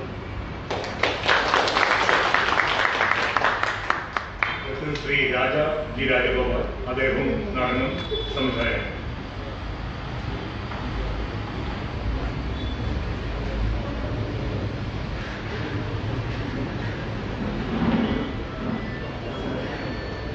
മാന്യ സദസ്സിലും വേദിയിലിരിക്കുന്ന വിശിഷ്ട വ്യക്തികൾക്കും സർവോപരി നമുക്കെല്ലാം സുപരിചിതനായ പശുവത്സലും എന്നെ ഈ സദസ്സിലേക്ക്, ഈ ഒരു ചടങ്ങിലേക്ക് ക്ഷണിച്ചതിന് നന്ദി പറയുകയാണ്. ഈ ഒരു ചടങ്ങിൽ പങ്കെടുത്തിട്ടുള്ളവരെല്ലാവരും തന്നെ കോളേജ് കാലം മുതലും അതിനുശേഷവുമൊക്കെ ഞാൻ അദ്ദേഹത്തെ ശശിമാഷെന്ന് വിളിക്കും, മാഷെന്നാണ് വിളിക്കുക. അദ്ദേഹത്തിന്റെ സുഹൃത്തുക്കളായിരുന്നു, ഇപ്പോഴും സുഹൃത്തുക്കളാണ്. ആ സൗഹൃദത്തിന്റെ പിൻബലത്തിലാണ് ഈ ഒരു പുസ്തക പ്രകാശന കർമ്മം, അദ്ദേഹത്തിന്റെ ആദ്യ നോവലിന്റെ പ്രകാശനം നിർവഹിച്ചത് എന്നുള്ളത് വളരെ സന്തോഷം നൽകുന്ന ഒരു കാര്യമാണ്. അത് അദ്ദേഹം വിളിച്ചു പറയുമ്പോൾ എനിക്ക് വളരെ സന്തോഷം തോന്നി. ഒരുപക്ഷെ നിങ്ങളിൽ പലരും ഈ പുസ്തകം പ്രസിദ്ധീകരിച്ചതിന് ശേഷം വായിച്ചിട്ടുണ്ടാവും. ഞാൻ സോഷ്യൽ മീഡിയയിലൊക്കെ കണ്ടിരുന്നു, പലരും സുഹൃത്തുക്കളൊക്കെ ഷെയർ ചെയ്തിട്ടുണ്ട്. അതിനുശേഷമാണ് നമ്മളിവിടെ കൂടി ഈ ഒരു പ്രകാശന കർമ്മം നിർവഹിച്ചത്. പക്ഷെ എനിക്ക് കിട്ടിയ ഒരു ഭാഗ്യം എന്ന് പറയുന്നത് വളരെ വർഷങ്ങൾക്ക് മുമ്പ് ഇതിന്റെ കയ്യെഴുത്ത് രൂപത്തിലുള്ള ഈ നോവൽ വായിക്കുവാനായിട്ട് ഞാൻ നിർബന്ധിതനായി എന്ന് പറഞ്ഞാലും അതിൽ അതിശയോക്തിയില്ല. കാരണം മാഷും ഞാനും കൂടി നിരവധി വർക്കുകളിൽ ഒരുമിച്ചിരിക്കേണ്ട പല അവസരങ്ങളും വന്നിട്ടുണ്ട്. അദ്ദേഹത്തിന്റെ രചനയോടൊപ്പം ചർച്ചകളിലും എനിക്ക് വേണ്ടിയും എൻ്റെ പരിചയത്തിലുള്ള പ്രോജക്റ്റുകൾക്ക് വേണ്ടിയൊക്കെ. അപ്പൊ അങ്ങനെ ഞങ്ങൾ ഒരു രചനാവേളയുടെ ഇടയിലാണ് അദ്ദേഹം ഈ ഒരു നോവലിനെ കുറിച്ച് സംസാരിക്കുന്നത്. ഇത് ഞാൻ യാദൃച്ഛികം കാണുകയോ മറ്റാണ് ചെയ്തത്. കുറെ വർഷങ്ങളായി ഓർമ്മ പോയിട്ടത്. അപ്പൊ ഞാനിത് വായിക്കാൻ തയ്യാറായി. പക്ഷെ ഞാൻ വായിച്ചു തുടങ്ങിയപ്പോൾ തന്നെ എനിക്ക് മനസ്സിലായി എൻ്റെ വായനാശീലങ്ങളുടെ ഒരു പരിധിക്ക് അപ്പുറത്ത് നിൽക്കുന്ന, അല്ലെങ്കിൽ ആ ഒരു ലെവലിന് മുകളിൽ നിൽക്കുന്ന ഒരു കൃതിയാണ് എന്ന് എനിക്ക് തോന്നി. പക്ഷെ എന്നിട്ടും ഞാനത് വായിച്ചാണ്. കാരണം ഇത് മാഷിന്റെ കൃതിയാണ്, മാഷിന്റെ ഒരു കയ്യെഴുത്ത് പ്രതിയാണ്. ഞാൻ ജീവിതത്തിൽ അതുവരെ ഒരു നോവലിന്റെയും കയ്യെഴുത്ത് പ്രതി ഞാൻ വായിച്ചിട്ടില്ല. അപ്പൊ അതെനിക്ക് വായിക്കണം എന്നുള്ള നിർബന്ധത്തോടു കൂടി തന്നെ ഞാൻ അത് അദ്ദേഹത്തോടു കൂടി കഴിഞ്ഞ ദിവസങ്ങളിൽ ഇരുന്ന് വായിച്ചു നോക്കാറുണ്ടായി. അപ്പോൾ മനസ്സിലാകാത്ത പുറങ്ങൾ വീണ്ടും വീണ്ടും വായിക്കാനും ഞാൻ ശ്രമിച്ചിരുന്നു. ഒരുപാട് വർഷങ്ങളായി. ഇനിയിപ്പോ പ്രസിദ്ധീകൃത രൂപത്തിൽ ഞാൻ അതൊന്നുകൂടി വായിച്ചു കഴിഞ്ഞാലാണ് എൻ്റെ ഓർമ്മയിൽ ചില പാരഗ്രാഫുകളൊക്കെ ഇപ്പോഴും നിൽക്കുന്നുണ്ട് എന്നുള്ളത് തന്നെ. എത്രയോ വർഷങ്ങൾ കഴിഞ്ഞിട്ടും ഞാൻ ഓർത്തു കഴിഞ്ഞാൽ എൻ്റെ ഓർമ്മയിലേക്ക് അതിലെ ചില പാരഗ്രാഫുകൾ ഇപ്പോഴും ഉണ്ട് എന്നുള്ളതാണ് ആ നോവലിന്റെ അല്ലെങ്കിൽ ആ എഴുത്തിന്റെ അദ്ദേഹത്തിന്റെ രചനയുടെ ഒരു പ്രത്യേകതയായിട്ട് ഞാൻ കാണുന്നു. അപ്പൊ അത്തരത്തിലുള്ള ഒരു കൃതിയാണ് ഇന്ന് നമ്മളുടെ എല്ലാം സാന്നിധ്യത്തിൽ ഇവിടെ പ്രകാശനം ചെയ്തിരിക്കുന്നത്. അത് നമ്മൾ ഓരോരുത്തരും വഴി അനേകം വായനക്കാരിലേക്ക് എത്തിക്കുവാനും നിങ്ങൾ ഓരോരുത്തരുടെ കയ്യിൽ നിന്ന് മറ്റുള്ളവരിലേക്ക് പകർന്ന് ആ രചന തലമുറകൾ കൈമാറി ഇവിടെ ഉണ്ടാവട്ടെ. അദ്ദേഹത്തിന്റെ ആദ്യത്തെ ഒരു നോവൽ എന്നുള്ള രീതിയിൽ അതെന്നും വായനാ മണ്ഡലത്തിൽ നിലനിൽക്കണം എന്നുള്ള ഒരാഗ്രഹവും ഞാൻ ഈ തരുണത്തിൽ നിങ്ങളോട് അഭ്യർത്ഥിക്കുകയാണ്. തീർച്ചയായിട്ടും അദ്ദേഹത്തിന്റെ മേൽക്കുമേലുള്ള എല്ലാ രചനകൾക്കും ഇപ്പോൾ നമ്മുടെ പ്രിയപ്പെട്ട സംവിധായകൻ ശ്രീ ബൈജു പറഞ്ഞു, മഞ്ജു വാര്യർ അഭിനയിക്കുന്ന പ്രധാന കഥാപാത്രത്തിൽ അഭിനയിക്കുന്ന ഒരു ചിത്രം. ഞാൻ സിനിമാ വാർത്തകളൊക്കെ എപ്പോഴും അറിയുന്ന ഒരാളാണ്. പക്ഷെ അദ്ദേഹം ഇവിടെയാണ് ഇതിപ്പോൾ അനൗൺസ് ചെയ്തിട്ടുള്ളത്. ഈ ഒരു സൗഹൃദ മണ്ഡലത്തിലാണ് ഇതൊരു ഔദ്യോഗികമായിട്ട് അല്ലെങ്കിൽ അനൗൺസ് ചെയ്തിട്ടുള്ളത്. ആ ഒരു സിനിമാ മണ്ഡലത്തിലും അദ്ദേഹത്തിന്റെ ഒരു സ്ഥാനം ഉറപ്പിക്കാൻ കഴിയാത്ത, അദ്ദേഹം നിരവധി തിരക്കഥകൾ രചിച്ചിട്ടുള്ള സിനിമകൾ നമ്മൾ പലരും കണ്ടതാണ്. അതിലൊക്കെ അദ്ദേഹത്തിന്റെ പ്രതിഭ നിറഞ്ഞു നിന്നിരുന്നു. കാലം എല്ലാവർക്കും ഒരു അവസരം തീർച്ചയായിട്ടും പ്രദാനം ചെയ്യും. ആ അവസരം അദ്ദേഹത്തിന് ഇനിയും വന്നിട്ടില്ല. അദ്ദേഹത്തിന് പൂർവാധികം തിളക്കത്തോടുകൂടി മലയാള രചനാ മണ്ഡലത്തിൽ അല്ലെങ്കിൽ സിനിമാ മണ്ഡലത്തിലും അതുപോലെ തന്നെ സാഹിത്യ മണ്ഡലത്തിലും അദ്ദേഹത്തിന് ഒരു സ്ഥാനം കൈവരിക്കാനും ഉറപ്പിക്കുവാനും കഴിയട്ടെ എന്ന് ഞാൻ ഹൃദയം തൊട്ട് ആശംസിക്കുന്നു. നന്ദി, നമസ്കാരം. അടുത്ത ഈ ഉദയനാട് താരം എന്നൊക്കെ പറയുന്ന പോലെ ഈ പരിപാടിയുടെ മൊത്തം ചുക്കാൻ പിടിച്ചത് ശ്രീ കെ വി രാമഭദ്രനാണ്. എല്ലാവരുടെയും സുഹൃത്താണ് അദ്ദേഹം നിങ്ങളോട് രണ്ട് വാക്ക് സംസാരിക്കുന്നു. വിശിഷ്ട സദസ്സിന് നമസ്കാരം. ഞാൻ 1978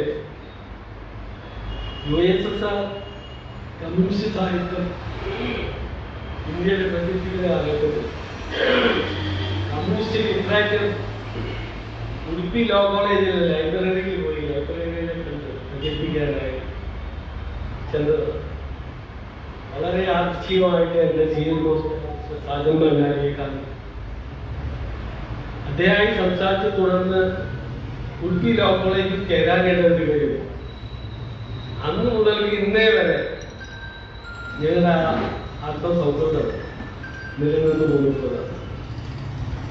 എൻ്റെ മാത്രമല്ല, ഞാനാണ് നിന്ന ഉടുപ്പി ലോ കോളേജിൽ നിന്ന് പഠിച്ചു പോന്നിട്ടുള്ള ഒരു അഭിഭാഷക സംഘമുണ്ട്. ഈ അഭിഭാഷക സംഘത്തിന്റെ ആത്മീയ ആചാര്യനാണ് ശ്രീ സാജൻ മങ്ങാരി. ഞാനിതിനോട് പറയാൻ കാരണം ത്രിവേണി സംഗമം പോലെ 3 ശ്രീഷ കോളേജിന്റെയും ഉടുപ്പി ലോ കോളേജും മഹാരാജാസ് കോളേജിലെ താഴെ പൂർവ്വ വിദ്യാർത്ഥികളും താഴെ മേഖലയിൽ പഠിച്ചിട്ടുള്ള എല്ലാവരും സംഗമം ആത്മാർത്ഥമായിട്ടുള്ള സംഗമമാണ്. എല്ലാവരും ഇരിപ്പ് കണ്ടാൽ തന്നെ ഇവിടെ ഇതെല്ലാം സംഭവിക്കുന്ന ഒരു നിമിത്തമാണ്. നമ്മുടെ ഓരോ മനുഷ്യരുടെ ജീവിതത്തിലും നമ്മളുടെ ഭാഗ്യം നമുക്ക് കൈവരുന്നത് നമ്മൾ അപ്രതീക്ഷിതമായി അവിചാരിതമായി കണ്ടുമുട്ടുന്ന നേരിടുന്ന നമ്മളിലേക്കുന്ന ചെറിയ നിമിത്തത്തിന്റെ പ്രധാനം. അപ്രകാരമുള്ള ഒരു നിമിത്തം തന്നെയാണ് എൻ്റെ കോളേജ് ജീവിതത്തിലെ അഡ്മിഷൻ കിട്ടുവാൻ പിന്നീട് ഈ നോവല് ഇവിടെ പ്രസാദനം ചെയ്യുമെന്ന് പറയാൻ സാജന്മാരാണ് ഞാൻ അങ്ങോട്ട് പറയാതെ ആ നോവലിലുള്ള ഒരു ഇംപ്രഷൻ പെട്ടെന്ന് അദ്ദേഹം പേജിൽ മറിച്ചു കാണുന്നു ചെയ്യണം ചെയ്തൂടെ എന്നുള്ള റിക്വസ്റ്റ്. ഈ പുസ്തകത്തെ കുറിച്ചിട്ട് ഇവിടെ ബഹുമാന്യനായ വേണുരാജൻ സാർ, വിശ്വംഭരൻ സാർ, ഇതെല്ലാവരും ഇത് വിശദമായിട്ട് പറയുകയുള്ളൂ. ഞാനതിനെ കുറിച്ച് പറയേണ്ട ആവശ്യമില്ല. പക്ഷേ ഇവിടെ അധികാരവർഗങ്ങൾ ഓരോ സംസ്ഥാനത്തിൻ്റെയും എന്തായാലും ഗവൺമെന്റ് ഉണ്ടാവും. ആ ഗവൺമെന്റിന്റെ ഉത്തരവ് അതുപോലെ പാലിക്കാൻ ധേയരായിട്ടുള്ള ഉദ്യോഗസ്ഥരുണ്ടാവും. പക്ഷെ ഇപ്രകാരം ഉദ്യോഗസ്ഥരെല്ലാം അവരധികാരികൾ അധിക്ഷേപിക്കുന്ന സമയത്ത് ഈ ഭൂമിയുടെ അവകാശികൾ ആരാണെന്ന് അവരെ ഒട്ടും മനസ്സിലാക്കാറില്ല. വസിവജസിന്റെ ഈ പുസ്തകത്തിലെ ഒരു ഭാഗത്തെ വായിക്കാനിടയുണ്ടായി. ഒരു മണ്ണിനെ പറയാണ് ഇവിടെ ഈ ഭൂമി ഞങ്ങളുടെയാണ്. ഒരു വിഷപ്പാമ്പ് പറയാണ് ഈ ഭൂമി ഞങ്ങളുടേതാണ്. ഇവിടെ ഗോത്രവർഗങ്ങൾക്ക് ഒരുപാട് ദൈവങ്ങളുണ്ട്. ഈ ദൈവങ്ങള് ആ ദൈവങ്ങള് ആദ്യമായിട്ട് നമ്മളെല്ലാം ജനിക്കുന്നതിനേക്കാൾ മുമ്പ് തന്നെ ഈ പ്രകൃതിയിലുള്ളതാണ്. കറുത്ത ദൈവം ഈ പ്രകൃതിയിലുള്ളതാണ്. പക്ഷെ കറുത്ത ദൈവത്തിനൊന്നും ഒരു തരത്തിലും ഒരു കാര്യം സഹിക്കുമായിരുന്നില്ല. ഡെവലപ്മെന്റുകളൊന്നും കറുത്ത കൈ വിട്ടുപോയ, അതായത് എല്ലാറ്റിനെയും പ്രകൃതിയിലെ അർഹമായ ജീവജാലങ്ങൾക്കും അർഹമായ സസ്യജാലങ്ങൾക്കും ജീവിക്കാനും ഇവിടെ വളരാനും ഉള്ള എല്ലാ അധികാരാവകാശങ്ങളെയും ധ്വംസിച്ചുകൊണ്ട് മനുഷ്യന്റെ രാജ്യത്തിന്റെ ഡെവലപ്മെന്റ് എന്ന് പറഞ്ഞ് കാട്ടിക്കുട്ടുന്ന ചില കൂട്ടാട്ടങ്ങൾ ഒന്നും സഹിക്കവയ്യ എന്ന് തന്നെയാണ് വത്സവജസിന്റെ ഈ നോവൽ പറയുന്നത്. കറുത്ത ദൈവത്തിന്റെ കഴിവിൽ നിന്നുള്ള നോവൽ പറയുന്നത്. ഞാൻ കൂടുതൽ പറയുന്നില്ല. നിങ്ങൾ എല്ലാവരും ഈ പുസ്തകം വായിക്കണം. വളരെ വളരെ വളരെ എത്ര നോവലിസ്റ്റുകൾ കേരളത്തിൽ ഇതുവരെ എഴുതിയിട്ടുണ്ടെങ്കിലും ആ നോവലിസ്റ്റുകൾ എഴുതിയിട്ടുള്ള അവരുടെ ഭാഷാശൈലിയിൽ നിന്ന് തികച്ചും വ്യത്യസ്തമായ ശൈലിയോടുകൂടി അവരാരും സ്പർശിക്കാത്ത, പറയാൻ ധൈര്യപ്പെടാത്ത എല്ലാ കാര്യങ്ങളും ഓരോ കഥാപാത്രങ്ങളും അപ്രതീക്ഷിതമായിട്ടാണ് കടന്നു വരുന്നത്. ഈ ഓരോ കഥാപാത്രത്തെയും വളരെ രസകരമായിട്ട് മുന്നോട്ട് പോകുവാനും ആ കഥാപാത്രങ്ങൾക്ക് മുഴുവനും അവരുടേതായിട്ടുള്ള സ്വന്തമായ ചെയ്തികൾ വായനക്കാരൻ അതുപോലെ തന്നെ അവരുടെ ഹൃദയത്തിൽ ആഴത്തില് പതിയാവുന്ന രീതിയിൽ അത് എഴുതി രചിച്ചിട്ടുള്ള ഒരു നോവലാണ് ഈ കറുത്ത ദൈവത്തിന്റെ കനുവിൽ എന്നുള്ളത്. പശ്ചിമദേശത്തിൽ തീർച്ചയായിട്ടും അതിലെ ആത്മാർത്ഥമായിട്ട് എല്ലാവരും അനുമോദിക്കണം. ആ പുസ്തകം എല്ലാവരും വായിക്കണം. ഇത് തുടർന്ന് കേരളം മുഴുവനും, കേരളം മാത്രമല്ല മറ്റു ഭാഷകളിലേക്ക് ഇത് പരിഭാഷപ്പെട്ടത് അപ്രകാരം അർഹമായ ഒരു പുസ്തകമാണ്. അതിനെ നിമിത്തം കൊണ്ട് ഈശ്വര യോഗം കൊണ്ട് നല്ല ഭാവിയും ആ പുസ്തകം ഉണ്ടാവട്ടെ എന്ന് ആശിക്കുന്നു, ആശംസിക്കുന്നു. ശ്രീ ഷാഫി മരിക്കാറിന്റെ ഒരു ഗാനം.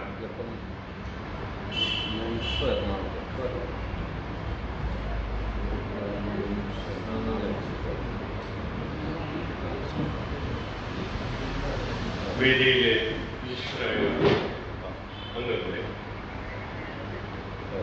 അതിലൊരു ഗാനം ആലപിക്കണമെന്നാണ് വശ്യൻ എന്നോട് പറഞ്ഞത്.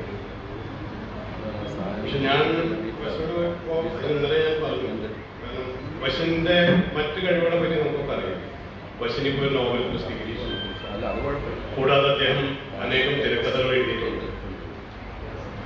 ഇതിനൊക്കെ പുറമെ അദ്ദേഹം നല്ലൊരു ഗാന രചയിതാവാണ്. ഒരുപാട് ഗാനങ്ങൾ അദ്ദേഹം എഴുതിയിട്ടുണ്ട്. ഞങ്ങളുടെ ഗ്രൂപ്പിൽ നിന്ന് ഞങ്ങൾ പലതും ട്യൂൺ ചെയ്തിട്ടുണ്ട്. കൂടാതെ നന്നായിട്ട് നാടൻ പാട്ടുകൾ അസലായിട്ട് എഴുതി. അപ്പൊ അദ്ദേഹത്തിന്റെ ഈ നോവലിൽ ഉള്ള ഒരു ഭാഗം അതൊരു നാടൻ പാട്ട് എന്നുള്ള രീതിയിൽ നമ്മൾ കേട്ടുശീലിച്ച രീതിയിൽ ഞാൻ ഇവിടെ അവതരിപ്പിക്കാം.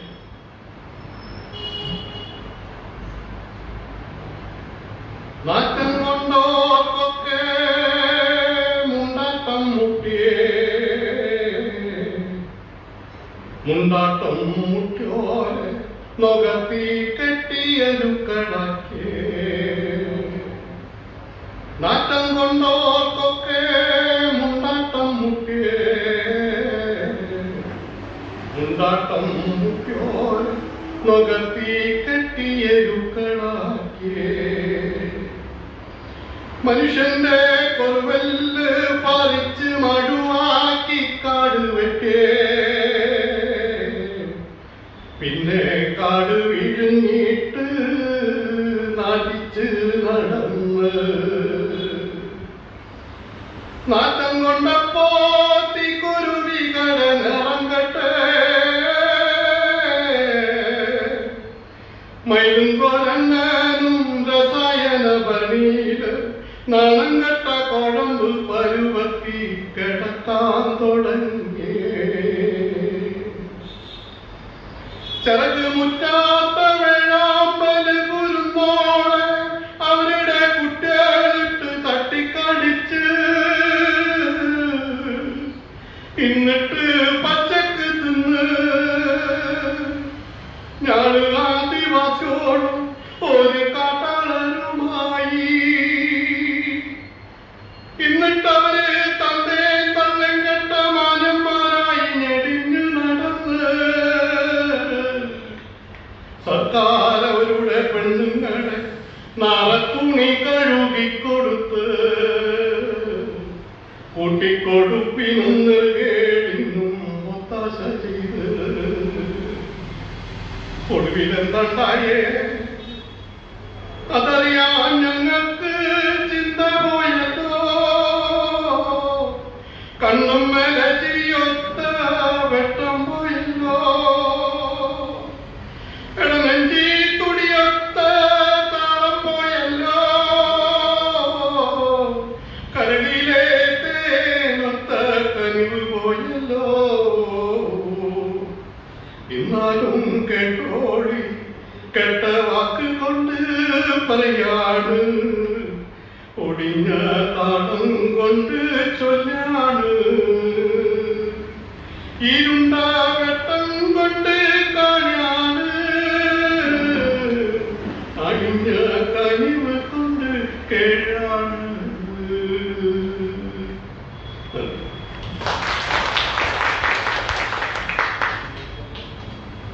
ശ്രീ രാംമോഹൻ പരി.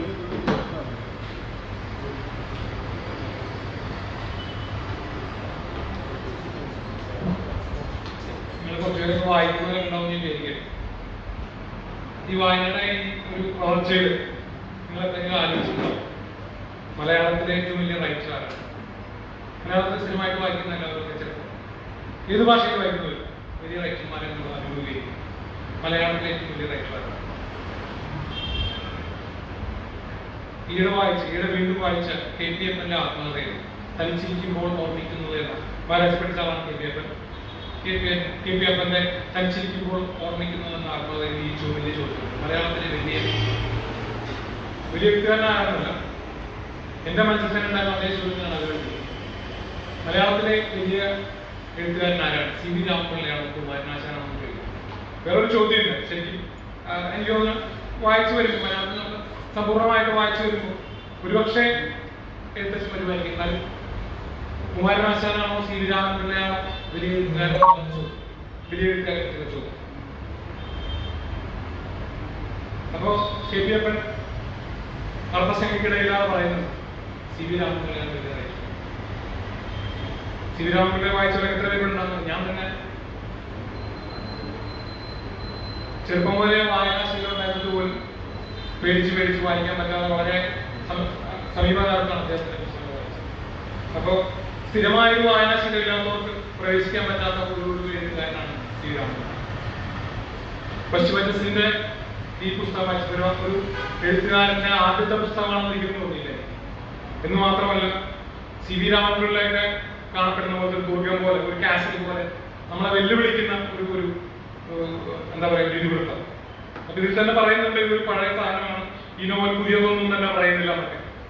പക്ഷെ എങ്കിൽ പോലും ലളിതസുന്ദരമായ ശരിക്കും ഷാഫി പറയുന്നതാണ് അറിയുന്ന അദ്ദേഹം കവിത എഴുതുന്നതാണ്, പാട്ട് എഴുതുന്നതാണ്. ഈ നോവലിലുടനീളം ഇതുപോലെ പാട്ടുകൾ എനിക്കിവിടെ ഗദ്യം തന്നെ, ഗദ്യം കവീനാം നികഷം വദന്തി എന്നാണ്. കവികള് ഗദ്യം എഴുതുന്നതാണ്. ഗദ്യമാണല്ലോ കവികളുടെ ഉരകല എന്ന് പറയുന്നത്. നല്ല ഗംഭീര ഗദ്യങ്ങള് കുഞ്ഞിരാമൻ നായരുടെയും ബാലചന്ദ്രൻ ചുള്ളിക്കാടിന്റെയും ഗദ്യങ്ങളാണ്, കവിത പോലുള്ള ഗദ്യങ്ങൾ. ഗദ്യമാണല്ലോ കവികളുടെ ഉരകല എന്ന് പറഞ്ഞ പോലെ കവിത അധികം എഴുതാതെ നോവലിലേക്ക് തിരിഞ്ഞെന്തുകൊണ്ടാണെന്ന് വെച്ചാൽ എല്ലാ പേജുകളും കവിത പോലത്തെ മലയാളത്തിൽ എഴുതിയ ഒരു നോവലാണ്. അതിന്റെ ഒരു വലിയ ഒരു വെല്ലുവിളിയുണ്ട്. ഞാൻ സി വി രാമൻപിള്ളയുടെ കാര്യം പറഞ്ഞു. അപ്പൊ ഇദ്ദേഹം വരാൻ പോകുന്ന സിനിമയെ പറ്റി പറഞ്ഞു. ഇദ്ദേഹം തിരകൾക്കപ്പുറത്തെ എന്ന സിനിമ കാണുന്ന അദ്ദേഹത്തിന്റെ പരിചയം. പക്ഷെ ഈ നോവല് ഓടിച്ച് വായിച്ചു കഴിഞ്ഞപ്പോ ജവഹർലാൽ നെഹ്റുവിനെയും കൃഷ്ണദാസിനെയൊക്കെ പറ്റി പറയുന്ന പോലെ അവരൊക്കെ രാഷ്ട്രസേവനത്തിൽ ഇറങ്ങിയപ്പോ സാഹിത്യത്തിന് അവരെ നഷ്ടമായി എന്ന് പറയുന്ന പോലെ പശുവധസ് സിനിമയിലേക്ക് പോകേണ്ട ആളല്ല, എഴുത്തിലേക്ക്, വലിയ എഴുത്തിലേക്ക്. കാരണം ഒരു ബൃഹദാഖ്യാനമാണ്. ഇങ്ങനത്തെ നോവലുകൾ വളരെ കുറവാണ് മലയാളത്തിൽ. പേജുകളുടെ നമ്പറുകളുടെ അടിസ്ഥാനത്തിൽ പറയുന്നതാണ്. ഞാൻ തന്നെ ഒരു വായനക്കാരൻ എന്ന നിലയിൽ എഴുത്തുകാരെ മൂന്നായിട്ടാണ് തിരിച്ചിട്ടുള്ളത്. നല്ല എഴുത്തുകാര്, പ്രധാനപ്പെട്ട എഴുത്തുകാർ, വലിയ എഴുത്തുകാർ. മിക്കവാറും എല്ലാ എഴുത്തുകാരും നല്ല എഴുത്തുകാരാണ്. അങ്ങനെ ഒരു ഉദാരമായ സമീപനമാണ്. അതേസമയം നിങ്ങളൊക്കെ വലിയ എഴുത്തുകാരാണെന്ന് കരുതുന്ന ബഷീറിനെയും MTA ഞാൻ വലിയ എഴുത്തുകാരാണ് കരുതിയിട്ട് അവരൊക്കെ പ്രധാനപ്പെട്ട എഴുത്തുകാരാണ്. ബൃഹദാഖ്യാനങ്ങൾ എഴുതാനുള്ള ഒരു സ്റ്റാമിന എന്ന് പറയും. അതായത് നിങ്ങൾ നോക്കിയാൽ അറിയാം, ലോകത്തെ ഏറ്റവും നല്ല ഫുട്ബോൾ കളിക്കാർ, ഏറ്റവും നല്ല ഫിക്ഷൻ എഴുത്തുകാർ രണ്ട് സ്ഥലത്തുനിന്നാണ്, യൂറോപ്പിൽ നിന്നും ലാറ്റിൻ അമേരിക്കയിൽ നിന്നും. ലോകത്തെ ഏറ്റവും നല്ല ഫുട്ബോൾ കളിക്കാർ, ഏറ്റവും നല്ല ഫിക്ഷൻ എഴുത്തുകാർ യൂറോപ്പിൽ നിന്നും വേറെ എവിടെ നിന്നും ഇല്ല. കാരണം നല്ല സ്റ്റാമിന വേണ്ട പരിപാടിയാണ് രണ്ട്. എല്ലാവർക്കും കയറി കുഞ്ഞിന് കഥ പോലെ എഴുതാവുന്ന, ചെറിയ മിനിക്കഥകൾ എഴുതാവുന്ന ഒരു സംഭവമല്ല. നോവൽ എഴുതാന്ന് പറഞ്ഞാൽ വളരെ മറ്റേ ശ്രീരാമനിലേക്ക് തന്നെ നമ്മൾ വീണ്ടും തിരിച്ചു വരും. അദ്ദേഹത്തിന്റെ 3 നോവലുകൾ ഒരു പർവ്വതത്തിൽ ഒരു വലിയ ഒരു പർവ്വതാരോഹണം നടത്തുന്ന പോലത്തെ ഒരു അനുഭൂതിയാണ് ഒരു വലിയ നോവലുമായിരുന്നു. അപ്പൊ അങ്ങനെ ഒരു വലിയ നോവലിന്റെ ഒരു പ്രോമിസിങ് നോവലുണ്ട്. അപ്പൊ അദ്ദേഹത്തിന്റെ ആദ്യത്തെ നോവലാണെന്ന് പോലും നമുക്കിത് പ്രതീക്ഷിക്കാൻ പറ്റില്ല. പിന്നെ ഇത് പ്രകൃതിയുമായിട്ടുള്ള ഒരു സംവാദമാണെന്ന് പൊതുവെ പെട്ടെന്ന് വായിക്കപ്പെടും. പക്ഷെ അതേസമയം വിഭൂതിഭൂഷന്റെ ആരണ്യക പോലത്തെ ഒരു വളരെ അങ്ങനത്തെ ഒരു വേറൊരു ലെവലിൽ നിന്നിട്ടുള്ള ഒരു പ്രകൃതിയാഖ്യാനമല്ല. അത് എനിക്ക് തോന്നുന്നു ഇതിന് എന്റെ ഷാപ്പിലേക്ക് ഒരു സുഹൃത്ത് ജ്യോതികുമാറിന്റെ ഭാഷയിൽ പറഞ്ഞാൽ ഇത് 1984 മൊബിഡിക്കിലുണ്ടായ പുസ്തകം. 1984 പ്രസക്തി നമുക്കറിയാം, പണ്ടത്തെക്കാളും വളരെയധികം ഉള്ളൊരു സമയമാണ്. എന്നാൽ താഴെ നിങ്ങൾ ശ്രദ്ധിച്ചാൽ ഒരു പതഞ്ജലി ഷോപ്പ് വളരെ അടുത്ത് തന്നെ ഇന്ത്യയിലെ പതഞ്ജലിയുടെ ഷോപ്പുകൾ മാത്രമേ ഉണ്ടാവുള്ളൂ. നമുക്ക് സാധനങ്ങൾ പതഞ്ജലിയുടെ ഷോപ്പുകളിൽ മാത്രമേ മേടിക്കാൻ പറ്റുള്ളൂ. ഒരു പേടി തോന്നിയിരിക്കണം. അതുപോലൊരു കാലഘട്ടത്തിലാണ് നമ്മൾ ജീവിക്കുന്നത്. പതഞ്ജലിയുടെ ഷോപ്പുകൾ മാത്രം ഉള്ളതിരിക്കാം. അപ്പോൾ 1984 നമ്മൾ ഈ ഭീകരമായ ഒരു അവസ്ഥ നമ്മൾ കാണുന്നു. അതിന്റെ അതേ സംഭവങ്ങൾ ഇതിൽ വരുന്നത്.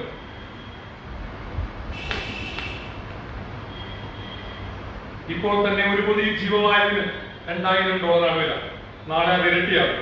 അത്രയും പണം കൊണ്ട് ഞങ്ങൾ 3 ദിവസത്തേക്ക് ജീവൻ നിലനിർത്താനുള്ള അപ്പം വാങ്ങി, അല്ലെങ്കിൽ സർക്കാർ അധികാരത്തിൽ പോയി ഒരു വട്ടം പോയി. ഇങ്ങനെ സർക്കാർ ഗതികേരങ്ങളൊക്കെ ഉണ്ടാവുന്ന ഒരു അവസ്ഥയെ പറ്റിയാണ് അദ്ദേഹം പറയുന്നത്.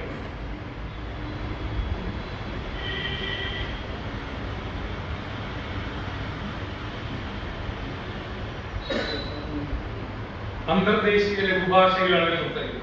അന്തർദേശീയ ലഘുഭാഷയിൽ സംസാരിക്കുന്ന ആളുകൾ സർക്കാർ അധികാരത്തിൽ പോയിട്ട് അവരുടെ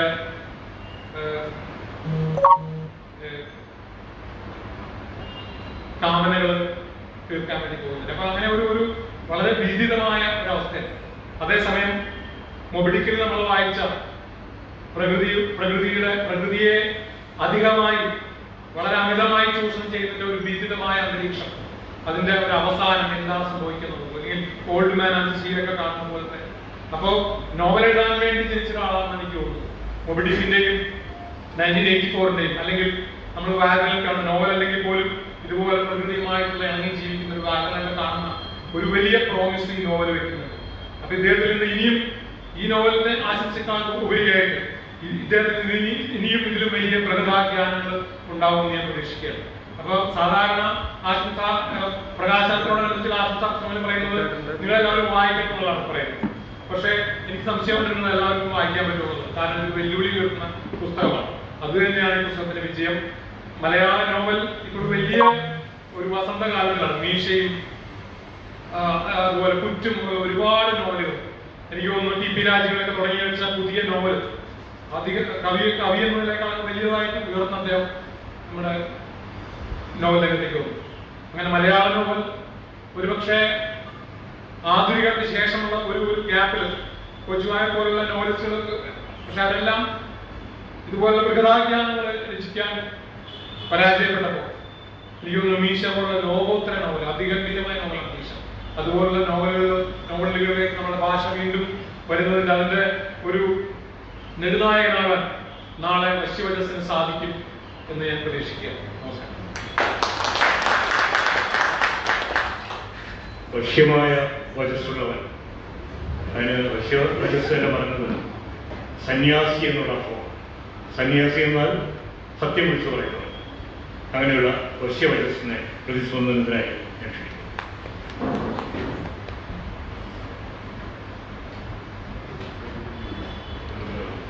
നമസ്കാരം. വേദിയിലുള്ള ബഹുമാന്യ അധ്യക്ഷൻ ശ്രീ സാജൻ മണ്ണാളി,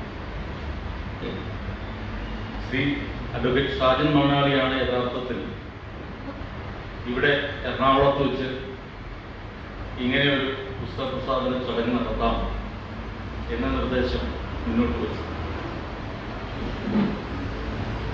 ആ നിർദ്ദേശം ഇവിടെ ഇന്ന് ബലവത്തായി ഞാൻ ഒട്ടും പ്രതീക്ഷിച്ചിട്ടില്ല ഇങ്ങനൊരു സദസ്സ്, അതും ശ്രീകൃഷ്ണ കോളേജിന്റെ എൻ്റെ സഹപാഠികളായ ഒരുപാട് പേര്, മഹാരാജാസിലെ ശ്രീ സാജൻ മണ്ണാളിയുടെയും ഒക്കെ സഹപാഠികളായ ഒരുപാട് പേര്, ഒരു കോളേജ് കുമാരന്മാരുടെയും കുമാരിമാരുടെയും ഇടയിൽ നിന്നിട്ട് ചെറുപ്പക്കാരനായ ഞാൻ ഈ പ്രായത്തിൽ ആദ്യത്തെ നോവൽ ഇറക്കാൻ ഒരവസരം കിട്ടി എന്നുള്ളതാണ്. അപ്പോ ഇവിടെ പ്രധാന അതിഥിയായി വന്ന ഒരു മഹാരാജ്യത്തെ മറ്റൊരു മഹാരാജ്യത്ത് പോയി അവിടെ പ്രതിനിധീകരിച്ച് ഈ മഹാരാജ്യത്തിന്റെ സർവ്വനന്മകളും അവിടെ എത്തിക്കുകയും അവിടുത്തെ പലതും ഇവിടെ എത്തിക്കുകയും. ഇപ്പോൾ അദ്ദേഹം ഒരു പുസ്തകം ഇറക്കിയിട്ടുണ്ട്. പുസ്തകം നെതർലാൻഡ്സിൽ നിരന്തരമായിട്ടുണ്ടാകുന്ന പ്രളയം, ആ പ്രളയത്തെ എങ്ങനെ ആ നാട് നേരിടുന്നു എന്നതിന് വലിയൊരു പാഠമാണ് ആ പുസ്തകം എന്നാണ്. എനിക്ക് പുസ്തകം വായിക്കാൻ പറ്റിയിട്ടില്ല. അത് വലിയൊരു സദസ്സിൽ കഴിഞ്ഞ ദിവസം പ്രസാദനം ചെയ്യുകയുണ്ടായി. ഇങ്ങനെ ഒരു മഹത് വ്യക്തിയെ എനിക്ക് എൻ്റെ പുസ്തകം പ്രസാദനം ചെയ്യാൻ വേണ്ടി ലഭിച്ചത് ഒരു അനുഗ്രഹമായി. അതുപോലെ തന്നെ വലിയൊരു കലാലയമാണ്, കേരളത്തിലെ ഏറ്റവും വലിയ കലാലയങ്ങളിൽ ഒന്നാണ് മഹാരാജാസ് കോളേജ്. അവിടുത്തെ പ്രിൻസിപ്പാൾ മേരി മെറ്റിൽഡ അവർ അത് സ്വീകരിക്കാൻ അതിനിടയായതും ഒരു വലിയ നിമിത്തമായെങ്കിലും പുസ്തക പരിചയം നടത്തിയ ശ്രീ വിശ്വംഭരൻ സാർ, പുള്ളി കാലിക്കറ്റ് സർവകലാശാലയിലെ ഹിന്ദി വിഭാഗം ഡീനായിരുന്നു. രചനകൾ നടത്തിയിട്ടുണ്ടെന്നാണ്. ഞാൻ അദ്ദേഹത്തിന്റെ പുസ്തകം എനിക്ക് വായിക്കാൻ കഴിഞ്ഞിട്ടില്ല. പക്ഷേ പരിചയപ്പെടാൻ അവസരം കിട്ടിയതിലും അദ്ദേഹത്തെ ഇവിടെ എൻ്റെ പുസ്തകത്തെ നിങ്ങൾക്ക് പരിചയപ്പെടുത്താൻ വേണ്ടിയിട്ട് ലഭിച്ചത് ഒരു വലിയൊരു അനുഗ്രഹമായി. കൂടാതെ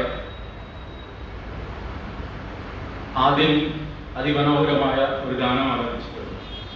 നമ്മുടെ സദസ്സിനെ ശാന്തമാക്കിയ ശ്രീ കെ കെ ബാലകൃഷ്ണൻ എൻ്റെ നോവലിലെ തന്നെ ഒരു ഭാഗമെടുത്ത് കവിതയാക്കി പാടിയ, കവിത അല്ല നാടൻ പാട്ടാക്കി പാടിയ ഷാഫി രായനടയ്ക്ക, ഈ പുസ്തകം യഥാർത്ഥത്തിൽ എൻ്റെ പെട്ടിയിലിരുന്നാണ് 18 കൊല്ലം എഴുതിയതാണ്.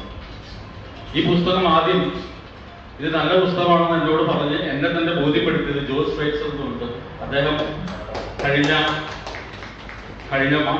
കൊല്ലം ജനുവരി 11-ാം തീയതി മരണപ്പെട്ടു. ജോസ് ഫൈസറിന്റെ ഫാമിലി ഇവിടെ എത്തിയിട്ടുണ്ട്. എനിക്ക് വലിയൊരു അനുഗ്രഹമായിട്ട് തോന്നുന്നു അവര് ഇത്രയും ദൂരത്താണ് എനിക്ക് ഇവിടെ എത്തിയത്. ജോസ് ഫൈസർ ക്യാമ്പസ് കാലഘട്ടത്തിൽ ശ്രീകൃഷ്ണ കോളേജിലെ ഒരു വാർത്തത്വ എഴുത്തുകാരനായിരുന്നു. അദ്ദേഹം പിന്നീട് ബൈബിളിൽ വിലയം പ്രാപിച്ചു. ഞാൻ അങ്ങനെയാണ് സാധാരണ ജോസിനോട് പറയാറ്. ബൈബിൾ ഒഴികെ ബാക്കിയൊന്നും വായിക്കില്ല, ബൈബിൾ വേറെ ഒന്നും തന്നെ പ്രൊപ്പഗേറ്റ് ചെയ്യില്ല എന്നൊരു തീരുമാനത്തിൽ ഒരു പാതിരിയായി തീർന്നു.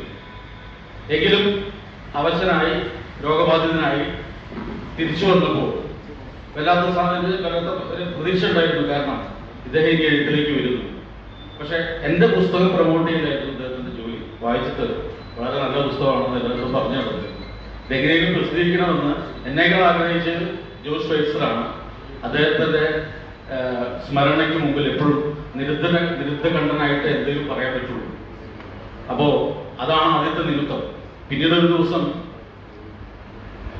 ഞാൻ അങ്ങോട്ട് വരുന്നു, നീ എവിടെയെങ്കിലും ചോദിച്ചിട്ട് രാമോദര വക്കീലാണ് വീട്ടിലേക്ക് വരുന്നു, എൻ്റെ പുസ്തകം എടുത്തു കൊണ്ടുപോകുന്നു, പിന്നെ അത് പ്രസിദ്ധീകരിക്കുന്നു. ഇങ്ങനെയൊക്കെയാവുന്നു. അപ്പൊ ഇതൊക്കെ ഒരു നിമിത്തമായിട്ട് സംഭവിച്ചാണ്. ഇവിടെ വക്കീലിന്റെ സുഹൃത്തായിട്ടുള്ള ശ്രീ സാജൻ മണ്ണാളി അങ്ങനെ ഒരു നിമിത്തം നേരത്തെ അദ്ദേഹം വിശദമായിട്ട് പറയുണ്ടായി, ഇവിടെ എത്താനുള്ള ഒരു നിമിത്തത്തെ കുറിച്ച് പറയുണ്ടായി. അപ്പോൾ ഇതൊക്കെ ഒരു നിയോഗമായിട്ട് കരുതുന്നു. പിന്നെ കമർ ബേക്കർ വരാമെന്ന് പറഞ്ഞിരുന്നു, എത്തിയിട്ടില്ല. അതിന് പകരം ഒരു പ്രശസ്ത കന്നഡ കവി നമ്മുടെ അടുത്തുണ്ട്. സംസാരിക്കുന്നത് മലയാളത്തിലാണെങ്കിലും കൃത്യമായിട്ട് സംസാരിക്കുന്നത് മറ്റുള്ളവർ മനസ്സിലാക്കില്ല എന്ന ഭയം കൊണ്ട് സദസ്സിലിരിക്കുകയാണ് ശേഖർ തെറി. അദ്ദേഹം വളരെ ദൂരത്താക്കിയിട്ടാണ് ഈ ചടങ്ങിലേക്ക് പങ്കെടുക്കാൻ എത്തിയിട്ടുള്ളത്. അപ്പൊ അദ്ദേഹം സംസാരിക്കുന്നതാണ് എൻ്റെ ഒരു അഭിപ്രായം. ഒരു കവിതയിൽ ചെല്ലുന്നതാണ് എൻ്റെ ഒരു ആഗ്രഹം. എൻ്റെ സഹപ്രവർത്തകരായ ബൈജു കൊട്ടാരൻ, രാജാജി രാജഗോപാൽ, ഇവരൊന്നും എൻ്റെ ഒരു അതിഥികളോ അല്ലെങ്കിൽ എന്നെ സംബന്ധിച്ച് എൻ്റെ സഹവർത്തികളാണ്, വളരെ അടുത്ത സുഹൃത്തുക്കളാണ്. അവരിവിടെ വന്നതിലും ഈ പുസ്തകത്തെ കുറിച്ച് 2 വാക്ക് പറഞ്ഞതിലും വളരെയധികം കൃതജ്ഞതയുണ്ട്. പിന്നെ രാമോഹൻ പാലിയ ഷാഫി രായമറക്കാരാണ് എന്നെ പരിചയപ്പെടുത്തിയത്. അദ്ദേഹം വളരെ നന്നായിട്ട് പുസ്തകത്തെ കുറിച്ച് പറഞ്ഞു. എനിക്ക് ഭയം തോന്നുന്നു, കാരണം ഞാൻ എഴുതിയത് ഇങ്ങനെയൊക്കെയാണെന്ന് എനിക്കറിയില്ല. എനിക്ക് വല്ലാതെ ഭയം തോന്നുന്നു. ഇനിയിപ്പോ വലിയ വെല്ലുവിളിയാണ്. ഇങ്ങനത്തെ സദസ്സുകളൊന്നും എനിക്കതൊന്നും എനിക്ക് വലിയ ഇഷ്ടമുള്ള കാര്യമില്ല. അപ്പോ ഇത്തരം ഒരു കാര്യം പറഞ്ഞതിൽ ഈ പുസ്തകത്തെ വിലയിരുത്തിയത് അദ്ദേഹത്തിനോട് വളരെയധികം കൃതജ്ഞതയുണ്ട്. ഇനി ഇവിടെ നന്ദി പ്രകാശനം നടത്താൻ ശ്രീ അബ്ദുൾ റഹ്മാൻ ഷെമാൻ ഉണ്ട്. അദ്ദേഹത്തോട് തന്നെ ഇവിടുത്തെ സാന്നിധ്യത്തിൽ അദ്ദേഹം നന്ദി പറയുന്നു. പിന്നെ എനിക്ക് പറയാനുള്ളത്, നോവലിനെ കുറിച്ച് ഞാൻ ഈ എഴുത്തുകാരൻ എഴുതിയ ഒരു കൃതിയെ കുറിച്ച് പറയുന്നത് ശരിയല്ല. കാരണം വെച്ചാൽ അത് എഴുത്തില്ല. അത് നിങ്ങൾ വായിക്കുക, വിലയിരുത്തുക. ചീത്ത പറയുകയാണെങ്കിൽ ചീത്ത പറയുക, നല്ലത് പറയുക നല്ലത് പറയുക. അത് ആ എഴുത്തില്ല. എങ്കിലും എനിക്ക് തോന്നിയത്, ആരോ പറഞ്ഞു കേട്ടിട്ടുണ്ട്, ഈ പ്രപഞ്ചത്തിൽ ഇതുവരെ ഉണ്ടായ ശബ്ദങ്ങളെല്ലാം ഒന്നും നശിച്ചു പോയിട്ടില്ല. എല്ലാം പ്രപഞ്ചത്തിൽ അവിടെ കിടക്കുന്നുണ്ട്. അത് തിരിച്ചെടുക്കാനുള്ള ഒരു വിദ്യ എന്തെങ്കിലും കണ്ടെത്തി കഴിഞ്ഞാൽ അത് ഏത് ശബ്ദമായിരിക്കും, ആരുടെ ശബ്ദമായിരിക്കും ഏറ്റവും കൂടുതൽ ഉണ്ടായിരിക്കുക എന്നൊരു ചർച്ച ഒരിക്കൽ കേൾക്കുന്നുണ്ടായി. അപ്പോൾ ലോകത്തെ പാട്ടുകാരുടെ ശബ്ദമായിരിക്കും എന്ന് പറയുന്നു, അതിലെ രാഷ്ട്രീയക്കാരുടെ പ്രസംഗമായിരിക്കും എന്ന് പറയുന്നു. നമ്മളെ MLA സദസ്സിലിരിക്കുകയാണ് ഇവിടെ. അദ്ദേഹം സദസ്സിലേക്ക് വന്നില്ല. ഇതിന് ശേഷം ഒരു ചടങ്ങുണ്ട്, അതിനാണ് അദ്ദേഹം കാത്തിരിക്കുന്നത്. അത് ഞാൻ വാക്കുകൾ അവസാനിപ്പിക്കുന്നു, വളരെ ചുരുക്കി പറയുന്നു. അപ്പൊ ഈ ശബ്ദങ്ങൾ തിരിച്ചെടുക്കുകയാണെങ്കിൽ എങ്ങനെ ഏത് ശബ്ദമായിരിക്കും കൂടുതൽ ഈ പ്രപഞ്ചത്തിൽ ഉണ്ടായി കാണുക എന്നാണ്. അത് പീഡനം അനുഭവിച്ചവരുടെ കരച്ചിലും തേങ്ങലുമായിരിക്കും. അത്രമാത്രം ആളുകളെ പീഡിപ്പിച്ചിട്ടുണ്ട് ഈ ലോകത്ത്. അധികാരത്തിലിരിക്കുന്നവർ അധികാരമില്ലാത്തവരെ ചൂഷണം ചെയ്തിട്ടുണ്ട്. ഒരുപാട് മൃഗങ്ങളും ഒരുപാട് വന്യജീവികളും ക്രൂരമായിട്ട് വിനോദത്തിന് വേണ്ടിയൊക്കെ കൊല്ലപ്പെട്ടിട്ടുണ്ട്. അവരുടെയൊക്കെ കരച്ചിലായിരിക്കും പ്രപഞ്ചത്തിൽ ഏറ്റവും കൂടുതൽ ഉണ്ടായിരിക്കുകയാണ്. പിന്നെ അമേരിക്കയിലെ ഒരു സാവന്നയിലെ അമേരിക്ക കൃഷിഭൂമിയാക്കിയിട്ട് കോർപ്പറേറ്റുകൾ പങ്കുവെച്ചപ്പോൾ അവിടെയുള്ള പുൽമേടുകളും അടിക്കാടുകളൊക്കെ വെട്ടിക്കളഞ്ഞു. അങ്ങനെ അടുക്കാടുകൾ വെട്ടിക്കളഞ്ഞ് വലിയ വലിയ കൃഷിഭൂമികൾ ഉണ്ടാക്കിയപ്പോൾ അവിടെ കാറ്റ് വന്നു. ആ കാറ്റ് അതിശക്തമായ പൊടിപടലങ്ങൾ പറത്തുകയും പൊടിക്കാറ്റായി രൂപപ്പെടുകയും അവിടെ അതിജീവനം വലിയൊരു പ്രശ്നമായിട്ട് വരികയും ചെയ്തു. അങ്ങനെ പൊടിക്കാറ്റ് അടിച്ചു കഴിഞ്ഞാൽ പിന്നെ നമ്മുടെ വീട് തൊട്ട് കഴിഞ്ഞാൽ നമുക്ക് ഷോക്ക് അടിക്കും. സ്റ്റാറ്റിക് ഇലക്ട്രിസിറ്റി ഉണ്ടാവും അവിടെ. കാറ് തൊട്ട് കഴിഞ്ഞാൽ നമ്മൾ ഷോക്ക് അടിച്ച് തെറിച്ചു പോകും. ഈ പൊടിപടലങ്ങളുടെ കാറ്റ് സ്റ്റാറ്റിക് ഇലക്ട്രിസിറ്റി ഉണ്ടാക്കുന്നു. അതേപോലെ ഞാൻ അഭ്യർത്ഥിക്കുന്നു, നമ്മളെ മനസ്സിലെ നന്മകൾ ഒരിക്കലും നഷ്ടപ്പെടരുത്. അവിടെ പൊടിക്കാറ്റ് അടിക്കും. അവിടെ സ്റ്റാറ്റിക് ഇലക്ട്രിസിറ്റി ഇല്ല ഉണ്ടാവുക, സ്റ്റാറ്റിക് ജലസ്, അങ്ങനെ ഒരുപാട് വിഷവസ്തുക്കളായിട്ടുള്ള ഒരുപാട് മോശമായ വികാരങ്ങൾ ഉണ്ടാവും. മനുഷ്യന്റെ നന്മകൾ നഷ്ടപ്പെടും. ആ നന്മകൾ നഷ്ടപ്പെടാതെ സൂക്ഷിക്കുക എന്നുള്ളതാണ് നമുക്ക് വേണ്ട, നമ്മൾ ഏറ്റവും പ്രാർത്ഥിക്കാനുള്ളതാണ്. ഇത്രയും പറഞ്ഞുകൊണ്ട് എൻ്റെ പ്രിയപ്പെട്ടവരെ ഒരിക്കൽ കൂടി നന്ദി പറഞ്ഞുകൊണ്ട് എൻ്റെ വാക്കുകൾ അവസാനിക്കുന്നു. നന്ദി.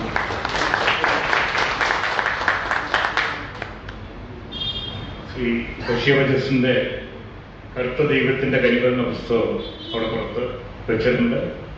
നിങ്ങൾ വായനയിൽ താല്പര്യമുള്ളവർ അത് വാങ്ങിച്ചോ വായിക്കണം അഭ്യർത്ഥിക്കുകയാണ്. അടുത്തത് നന്ദി പ്രകാശനമാണ്. മഹാരാജാസ് കോളേജിൽ 76-77 കാലഘട്ടത്തിൽ ഒരു സെന്റിനറി ആഘോഷം നടന്നു. അന്ന് അതിൻ്റെ മുഴുവൻ ചുക്കാൻ പിടിച്ച വോളണ്ടിയർ ക്യാപ്റ്റനാണ് ശ്രീ ഷേണായി. അബ്ദുൾ റഹ്മാൻ എന്നാണ് അദ്ദേഹത്തിന്റെ പേരെങ്കിലും ശ്രീ ഷേണായി എന്നാണ് അദ്ദേഹം അറിയപ്പെടുന്നത്. എല്ലാവരുടെയും സുഹൃത്താണ് അദ്ദേഹം. ഇത് ഇവിടെ ഈ വന്നിരിക്കുന്നതിൽ 3/4 പങ്ക് പേര് അദ്ദേഹം നേരിട്ട് വിളിച്ചു വരുത്തിയാണെന്നുള്ളത് ഒരു സംശയവുമില്ലാതെ എനിക്ക് പറയാൻ കഴിയും. അങ്ങനെയുള്ള ശ്രീ ഷേണായിയോട് ഈ യോഗത്തിൽ നന്ദി പറയാനായി ഞാൻ വിളിക്കും.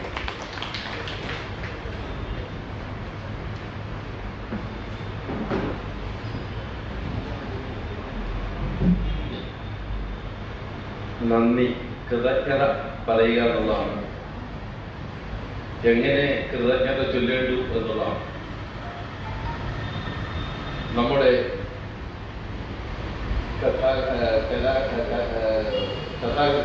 കറുത്ത ദൈവത്തിന്റെ കരിവിൽ എഴുതിയ ശശി എന്നറിയപ്പെടുന്ന അദ്ദേഹത്തിനാണ് ആദ്യമായി നന്ദി പറയാൻ. കാരണം അദ്ദേഹം ഇത് എഴുതിയത് കൊണ്ടാണ് നമ്മളെല്ലാം ഇങ്ങനെ ഇവിടെ വന്നത്.